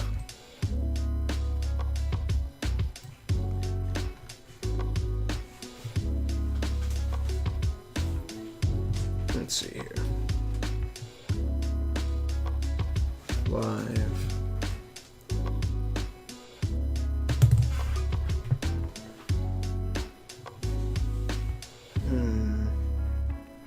Oh. Oh, never mind. It got scrolled up. I was like, oh shit. There should be something like a weapon desk.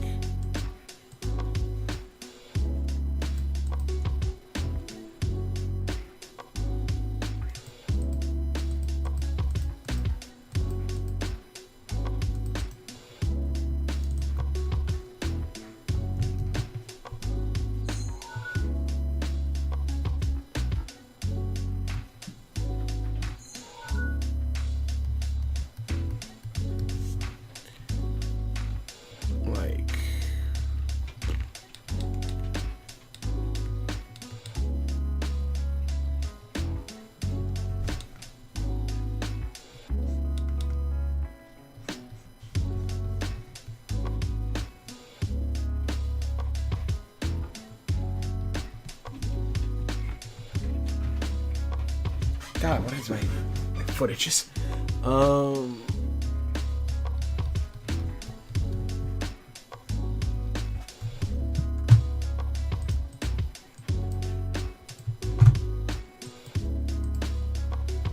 Scrub somewhere.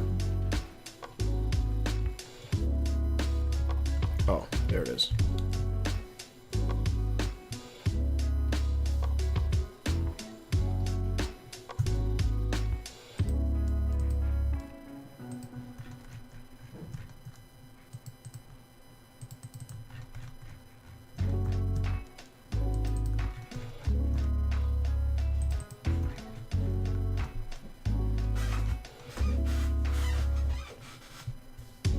Mind you, this is not pretty, and honestly, at this point, I'm using it as part of my style, just simply because it's like,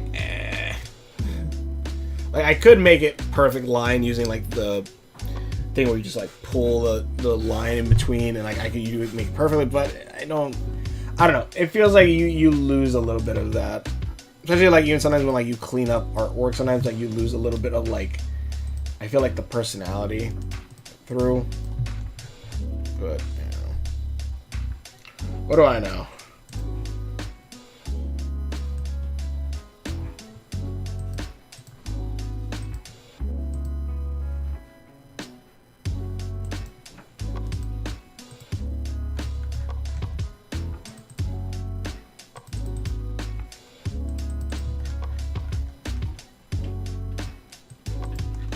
Then I'll add like chairs and everything for like the students and all that.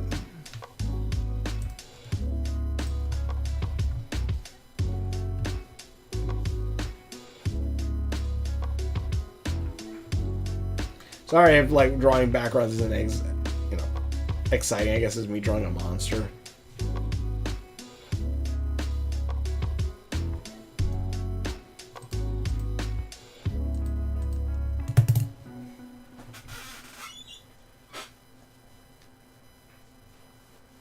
It's actually funny, actually think about it. If it's able to store the energy more efficiently, like the rationalize, then actually maybe that's why kryptonite kind of hurts them. It's like it overcharges them with like, I guess, a negative energy that they absorb. But I guess that is just what radiation poisoning is. You're charging yourselves up with wrong energy that's like breaking them down.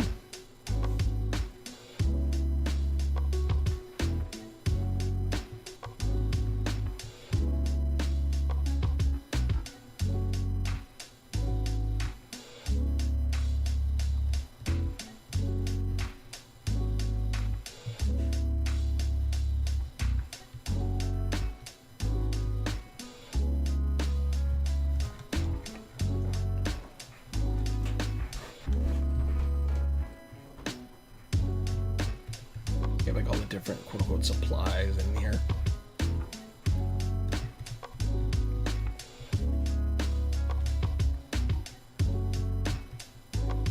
And I'll add a little stuff like knickknacks and everything probably later. Well, other than the few knickknacks I already added, like the skull on the wall.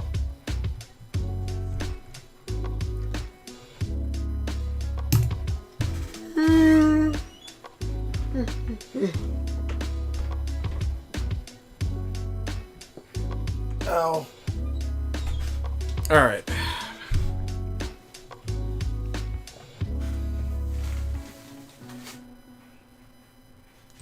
Mind that.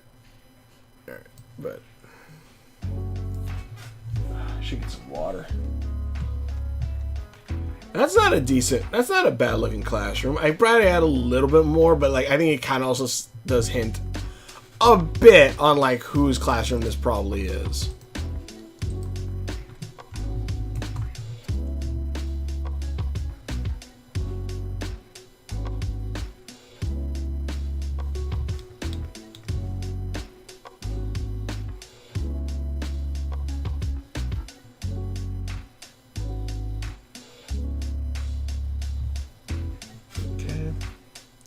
And there's like the different, like some of the different weapons you can, like, that's probably like stored in here. So like this class, like it, so you know, like, okay, let me try this type of weapon now.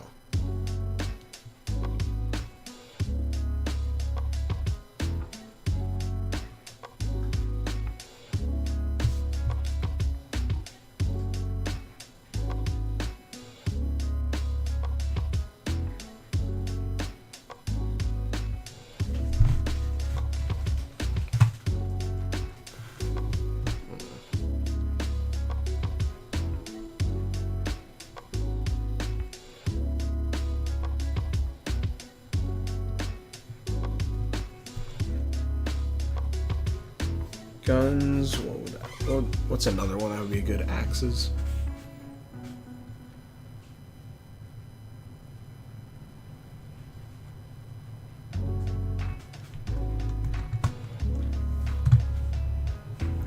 Axes. Swords. Hammers. Ugh. Sorry.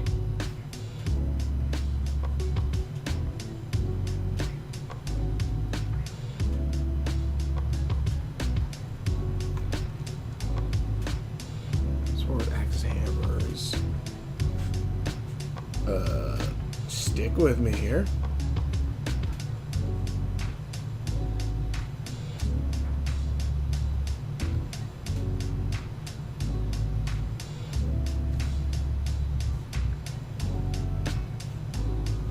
That's not right. Nope, that's wrong. I was trying to draw a missile.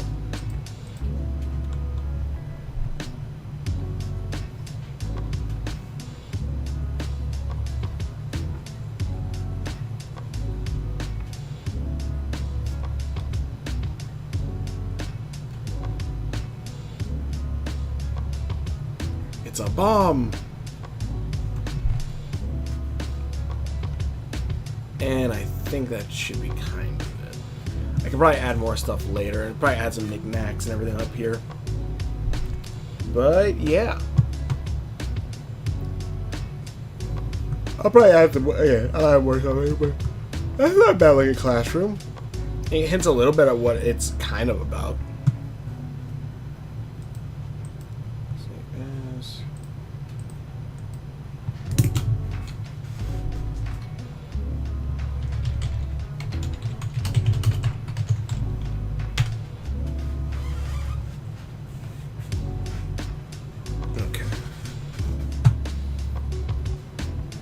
Could probably add like the moon back there, but one of the moons.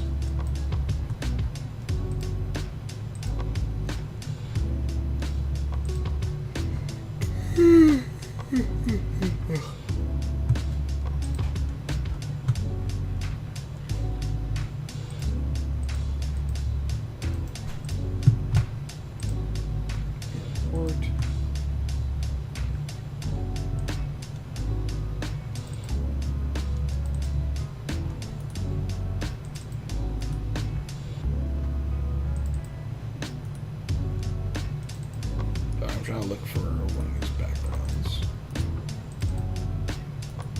Or one of these bits, actually.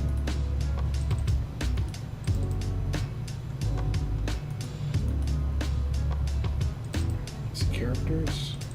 No. It's in locales. Effects?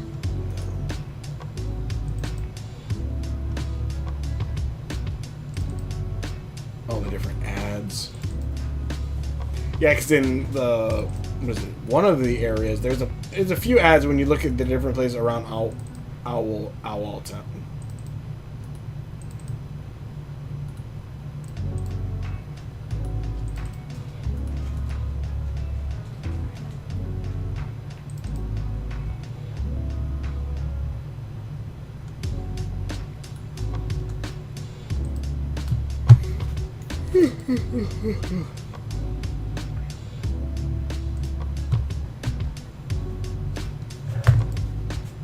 Can't remember where the hell it is.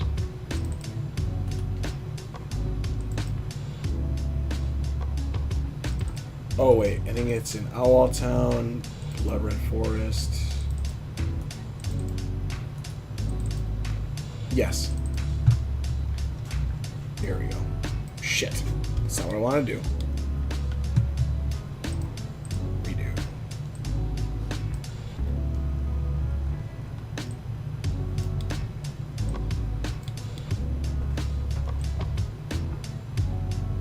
Just have the green moon kind of coming over the edge over there.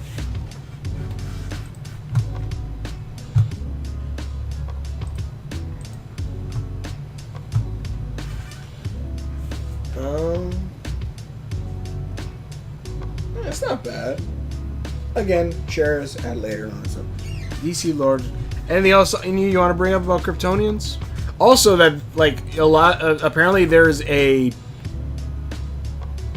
cousin race of Kryptonians that live on a planet next to Krypton, or lived next to Krypton, and like they evolved similar to Kryptonians, but because of them mixing with the native inhabitants of that planet, they have all the same powers, but they're not weak to kryptonite, but they are weak to lead, which is just like, okay, well, you just came to the wrong place where we shoot lead like nuts.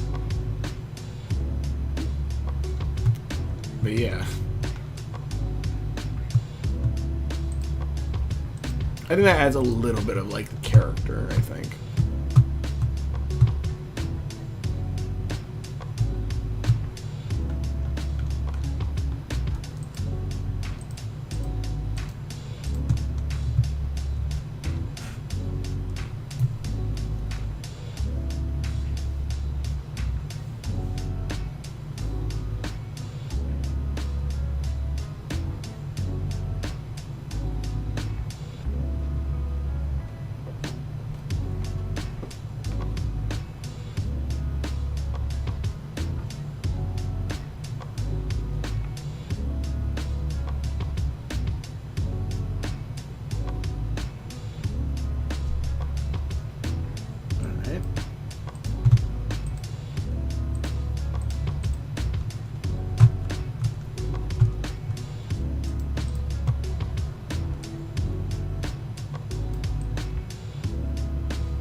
Alright, cool. See how I stated that they're self-sufficient. Alright.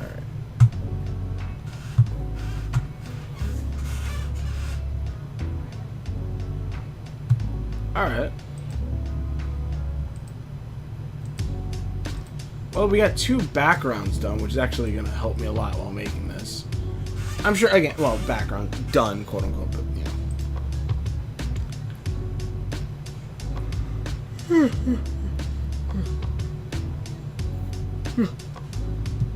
God. I'm debating whether or not I should just cut the stream off a little early.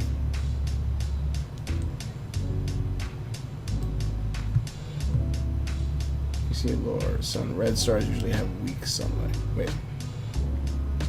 Krypton, did you see lore? Because their home planet is red sun, and red stars usually have weak sunlight.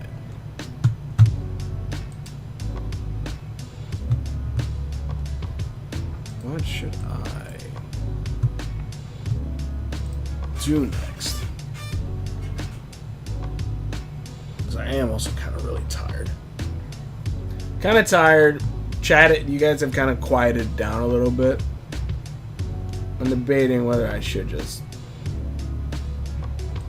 call it a day for right now. Go take a nap. Work on maybe some more voice acting stuff, voice bits.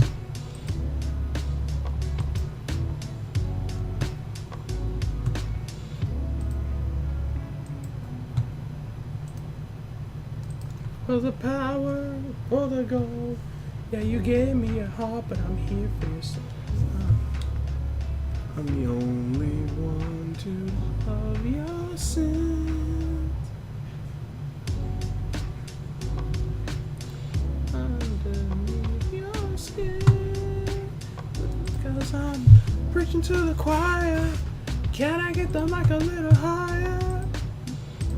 Give me your desire. So you a lie, you a lie. You can't look away. What I'm going to say?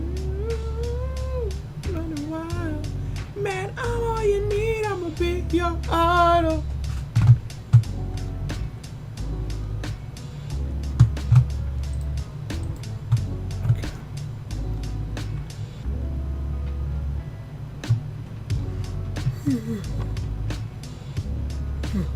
I do like the aura that's kind of around the sky.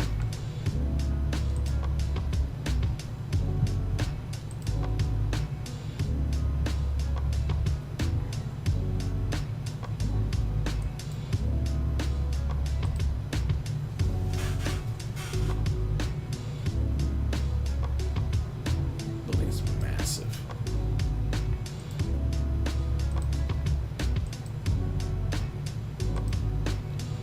So I stated red sunlight. Okay, yeah. Let's see. Maybe I'll do one roll stream. I'll do one roll and then I'll probably call it here today. So then, let's see how this plays out.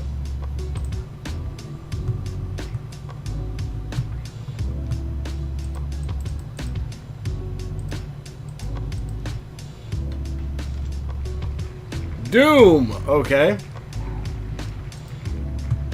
Oh, I fucked up somewhere.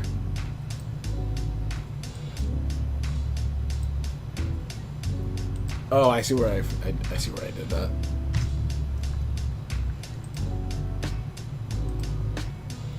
I can be a sanctuary. For the power. I remember there was one actually I didn't do.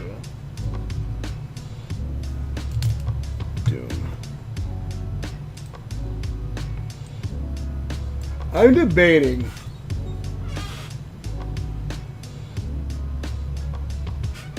because okay, for Owl Town again, I'm using a gameplay system that I'm actually making for roleplay systems, which me and my friends have been just using that for like a series that hopefully I'll be bringing out soon. But so for that series, we make random weapons uh, by rolling like a 1d100 and then fusing like the two words together. Like there's like, you know, what the weapon is and then what the effect is from it. I kind of want to do something along those lines, where we can have the actually, hold on, what is this?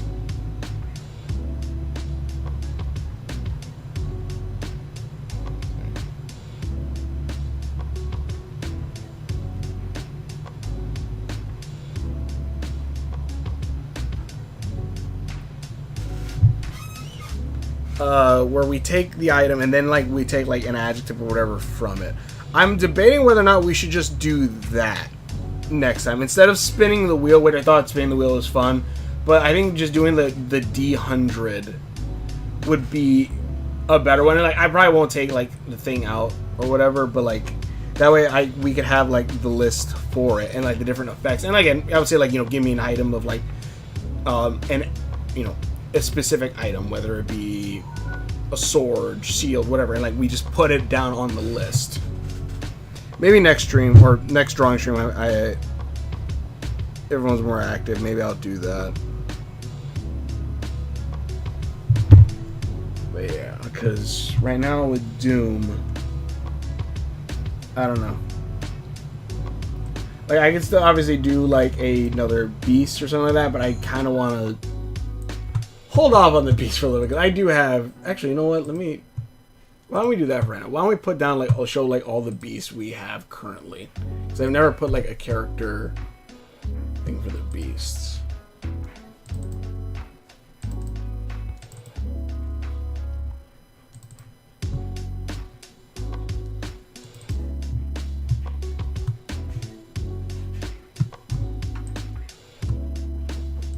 This being the venomous reflection. I'm actually gonna have to open these and save them. I just realized that. Okay, hold on.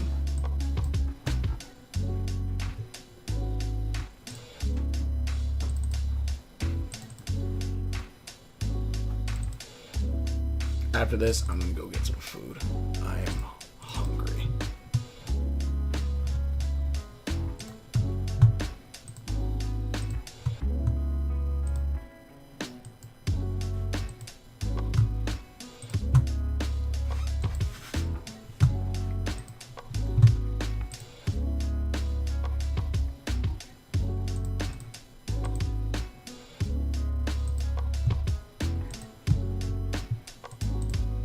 Shit.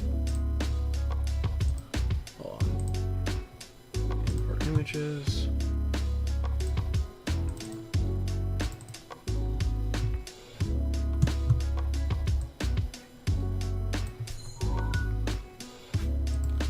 This giant. He's definitely a be not afraid. Sadly, you can't really see the stars since the stars are white.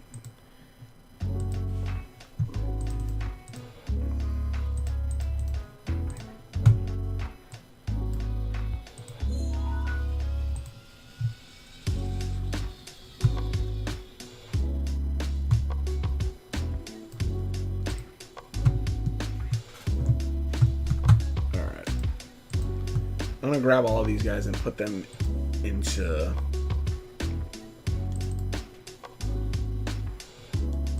this real quick.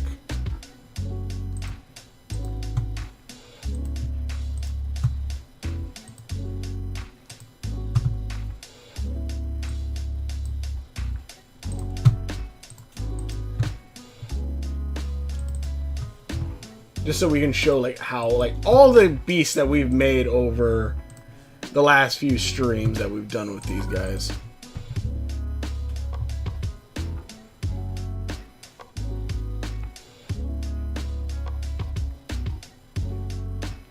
Sorry.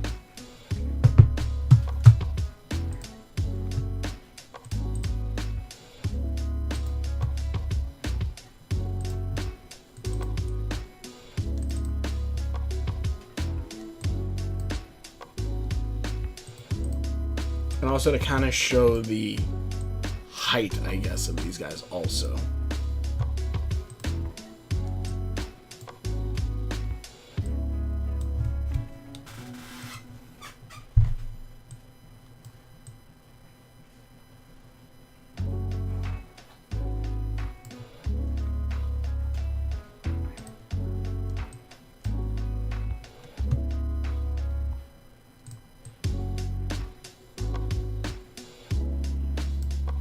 That's kind of blending into each other, but I imagine you guys can see it.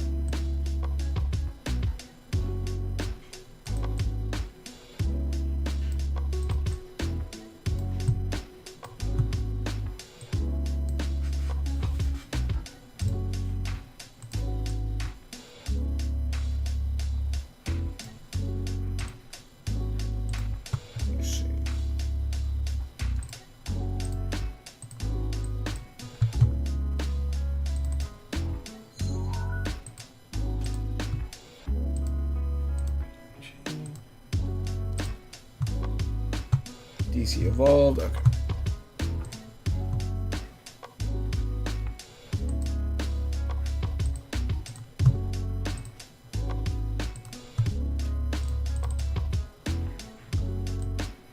The Bloody Mud is a massive one. This one actually I have to put in the back.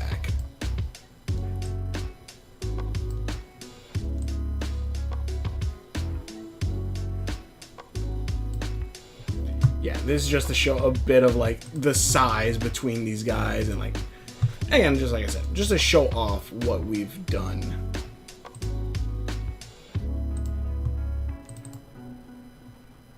What have we done?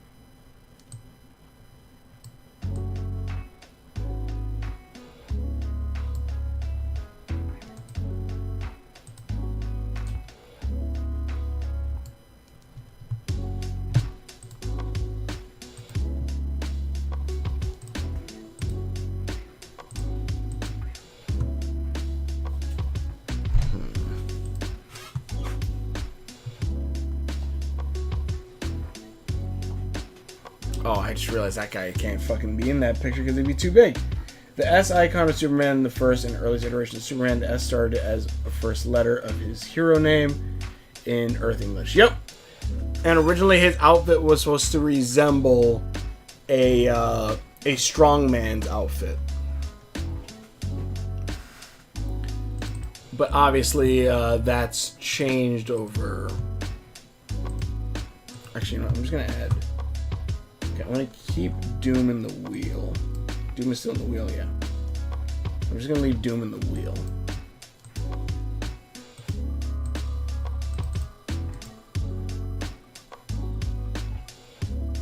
If it hits Doom again, no, it's hit Flash. But yeah, originally it was just like a... it was just part of his name. It was just the beginning of his name, of his superhero name, and that was it. Only later did they add stuff like that. Hell, apparently the reason why Superman even flies is because I think it was the animated series that like they didn't want to have to animate, or maybe it was the live action, but it was a show that they didn't want to animate him jumping over buildings. So to save budget, they just had him fly, and by doing that, like, he gained the power of flight. Like, that was like how he originally gained flight, was just like, I don't want to animate him jumping, let's just have him fly in the air, that'll do it. And it worked.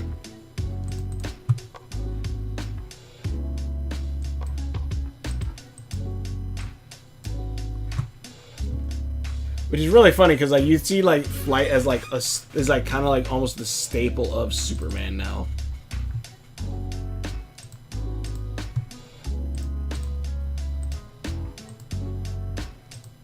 But it is a staple of Superman right now.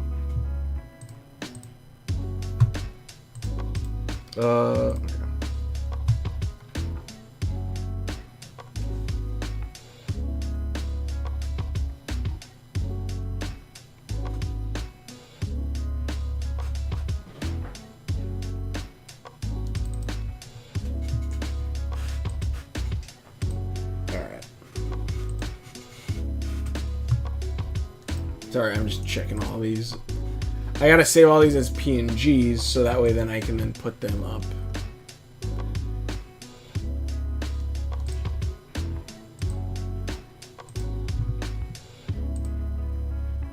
Let me see. Beasts. The mailers are extremely tiny.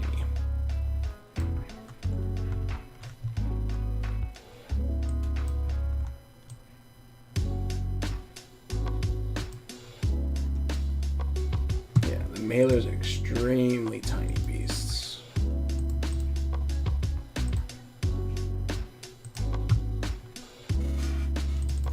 This guy, honestly, that's probably the best height for him.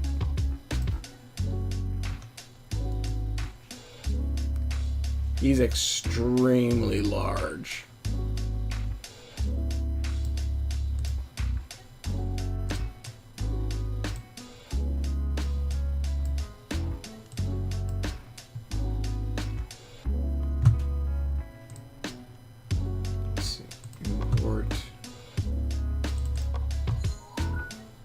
Oriox.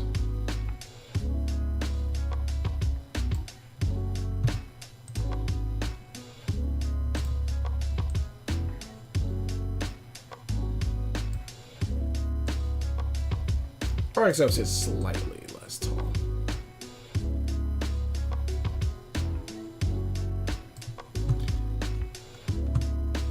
Yeah, it's cool when you see stuff like that like evolve over time. Which monsters are most powerful out of time? The Wish Granter, I would say, is probably one of the strongest ones. Simply because of how Wish Granters go out becoming Wish Granters, that it makes them extremely powerful. But the stronger ones usually are Archbeasts, which are stronger than regular base beasts. And Archbeasts are like very powerful. They have like more of like a thinking process, I guess, beyond just like animalistic. Like an Archbeast is definitely one of like the worst ones you want to run into, or worst ones you want to fight, I guess.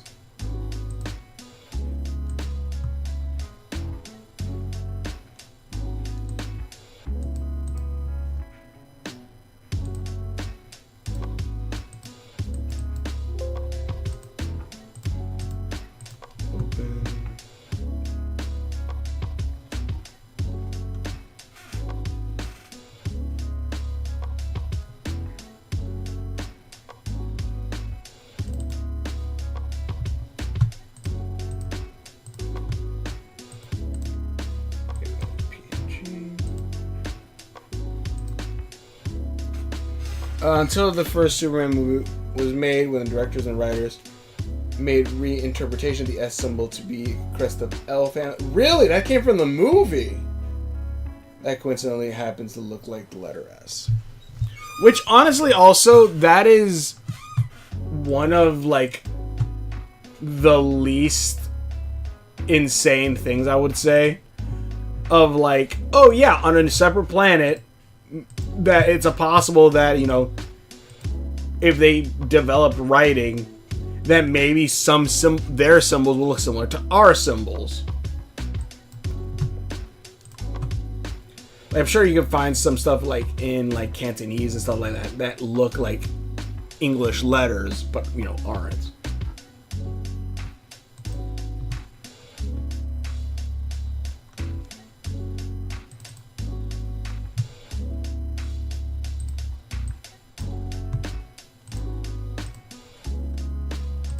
Sorry, I want to make this line up real quick.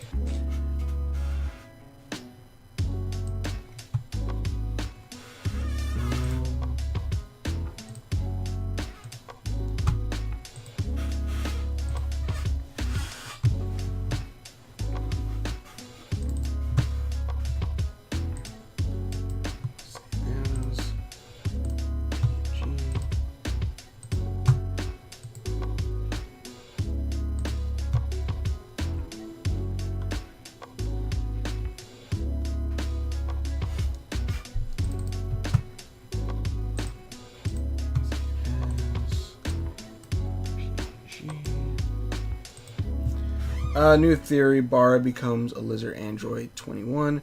She has control over some monsters. Could be possible. Especially when you learn about certain magics that are in Owlwolf Town.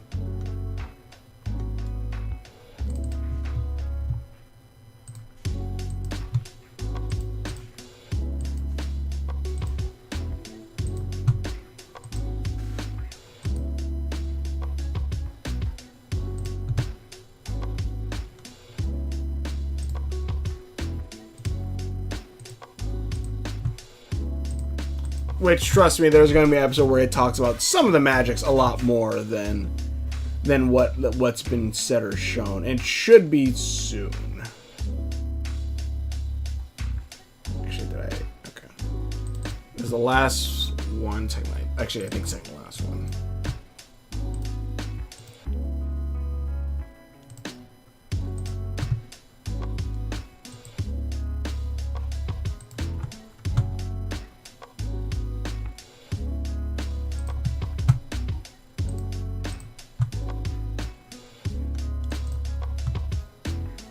I'm gonna rework this guy a little bit at some point, like to give him better articulation.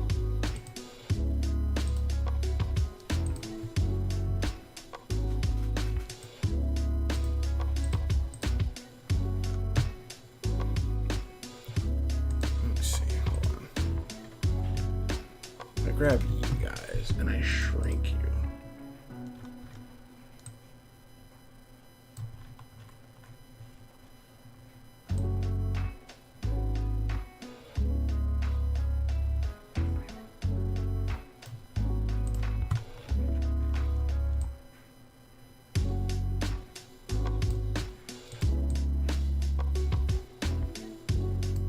Big guys, put in the back.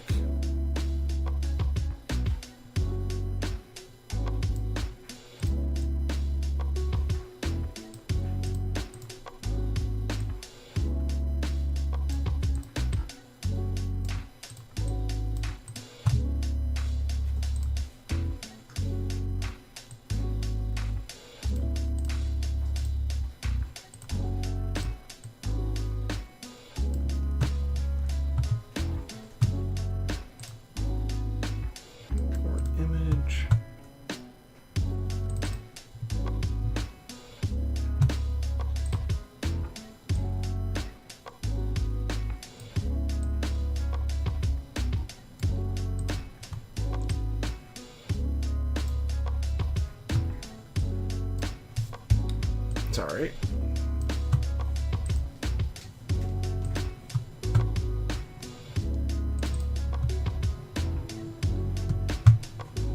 Just a ginormous ass teddy bear.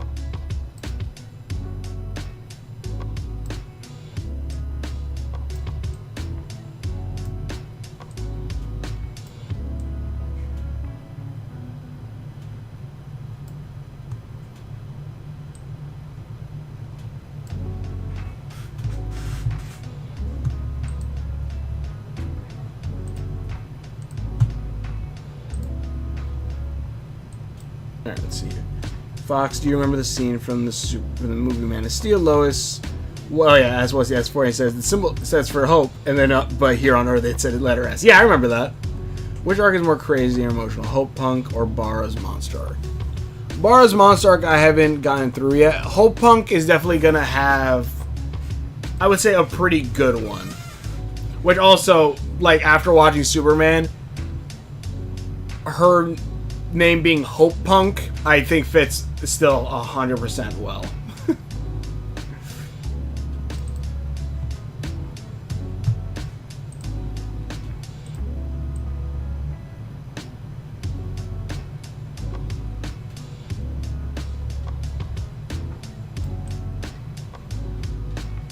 Well, here it's an S.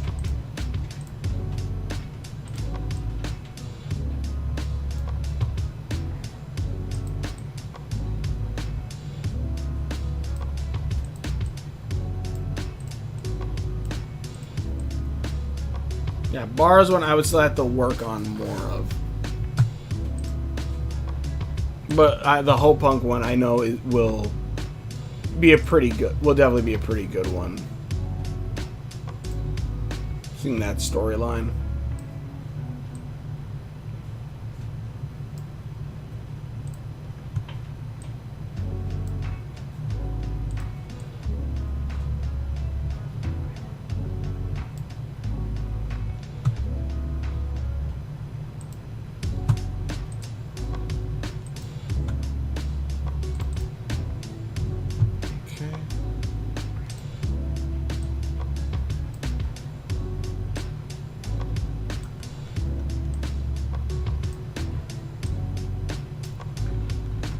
This gives more of a perspective of like how big some of these guys are.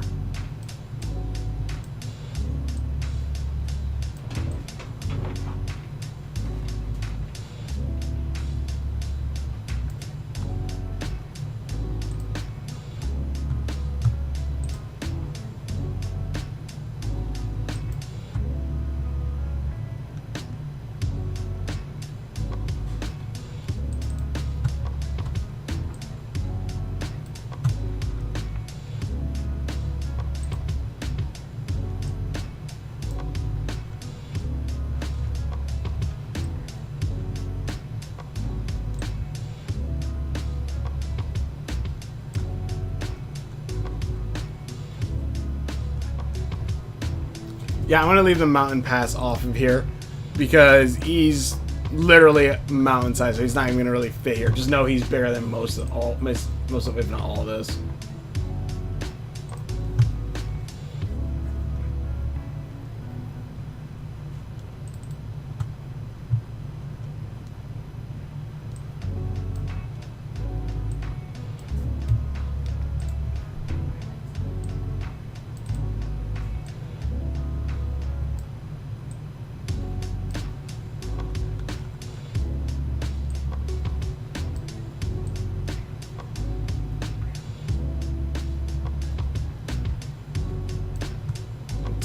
Little beasts.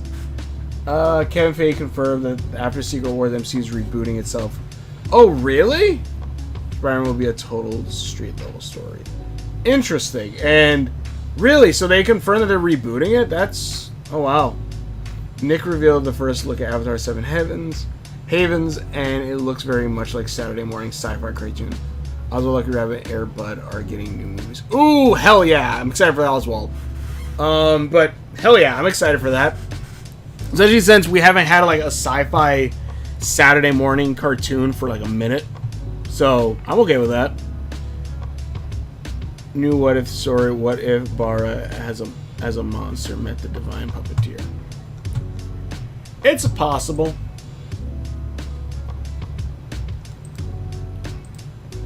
Let's see, open.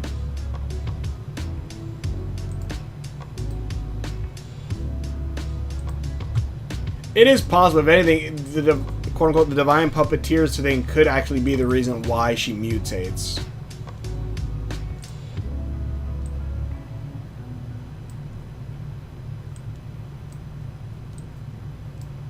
Actually, that I probably would tie it with that then. So.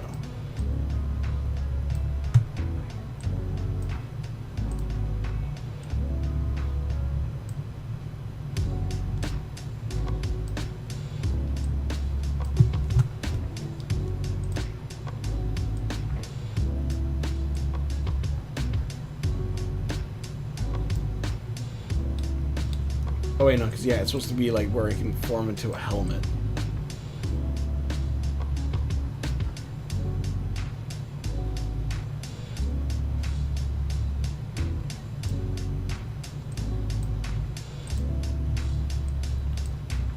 Alright, let's see. This iteration, like My Adventures with Superman and 2025 movie, when we see Kal-El's parents talk, they are speaking in Kryptonian language. It makes sense because they're aliens. Yeah, exactly. It makes sense that they're aliens, and so they wouldn't necessarily be speaking English, which is like, how would they even know English? It's a universal thing. At least in something like Smallville, it's brought up that, like, oh, they visited Earth before. But in this one, it's like, no, they haven't done any of that. Alright. Alright, so these, I believe, are all the beasts we've made so far. The Venomous Reflection, the Eye Dye, the Mailer, Chemegg, what is this? Flame Tea? I think it's like the Flame Home Tea, yep. Flame Home Tea, the Black Plush Gator, the Cafe Skelemaid, Monstrous Bone, False Wings, the Great Halos, Oriox, the Hilarity. Actually, looks like the fire is lighting his cigar right here. The Lantern Golem, Absorb Black, and the Bloody Mud. I believe that's all the beasts currently. Leave forward the bad guys to review and Adam versus Mui. Okay, 100%.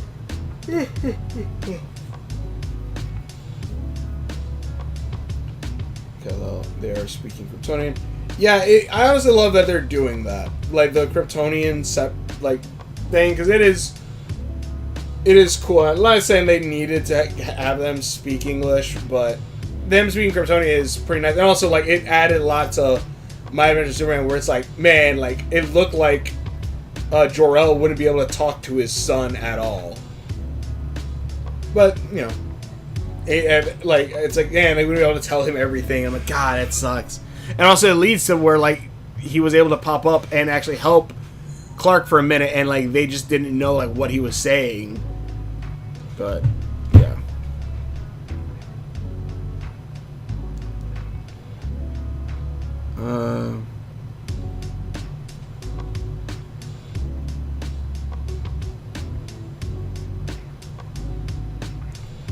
Anyways.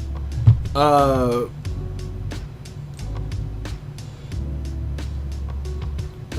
Yeah, I'm gonna be working on those. It'll be another character before Adam and Muniel.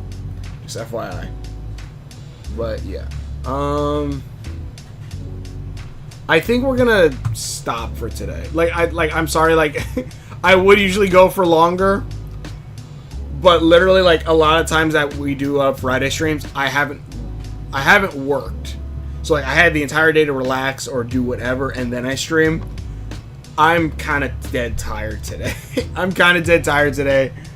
I think, well, I at least showed a kind of a glimpse into two of the classrooms. You know, it's not much, but a bit of a glimpse into two different classrooms. Then we have the size comparison of all the beasts we've done.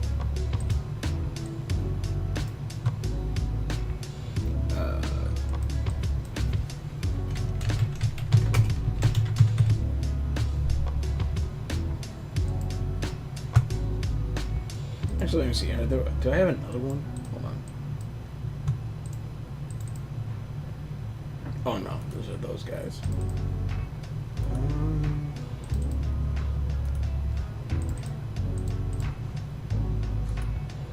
Oh, duh, I actually did miss one.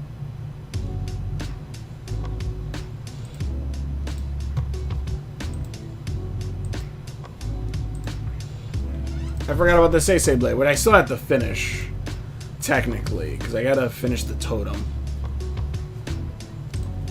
Which, if anything, maybe I can.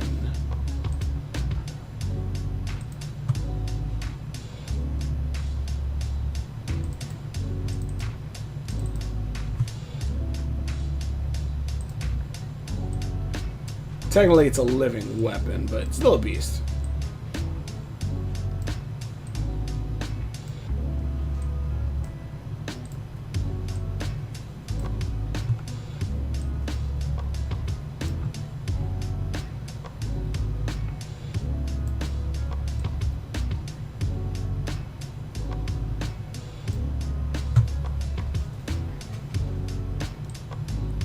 Nope, that's not where I wanted that to go.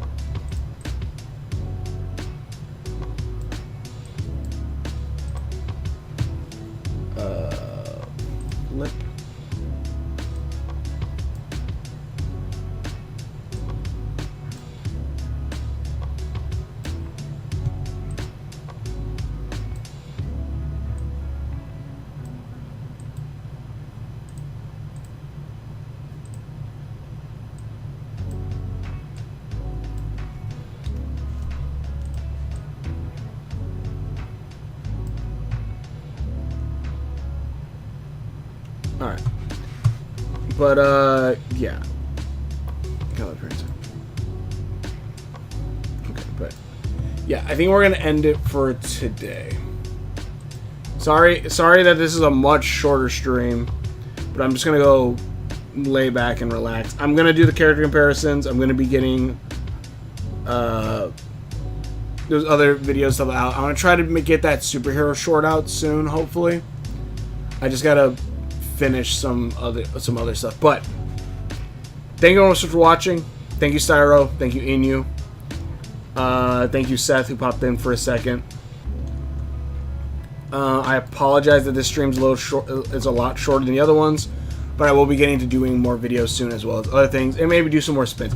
I'm thinking next time we're gonna cut out the wheel, and we're gonna do like I'm gonna ask for like 100 different weapon ideas, as in like just basic things like a revolver, a sword, a bastard sword, something along those lines, and then like 100 effects. And then we're gonna do like a 1d100 roll that I pretty much do with the other that I do with it's seriously we call it It's Quiet City, which hopefully that should be out soon. But anyways, thanks for watching. Share all my videos. Hope you enjoy it. I'm sorry that if this feels so abrupt. Usually I go to like 9 o'clock my time, but I need to go lay down. But thanks for watching. Share my videos. Hope you enjoy this. At least again, you get a little peek into some things in episode 6. And honestly, this is actually helping me a lot with something. I'll probably, again, I'm going to add some stuff. But thanks for watching. Share my videos. Hope you enjoy this. And we will. See you later.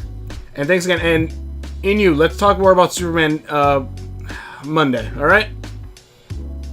Talk about Superman Monday, especially because I'm going to be playing Carmelita, the new Carmelita San Diego game. So I'm sure there'll be some free time to talk about different stuff. But thanks for watching. Share videos, hope you enjoy this, and we'll see you later. End stream.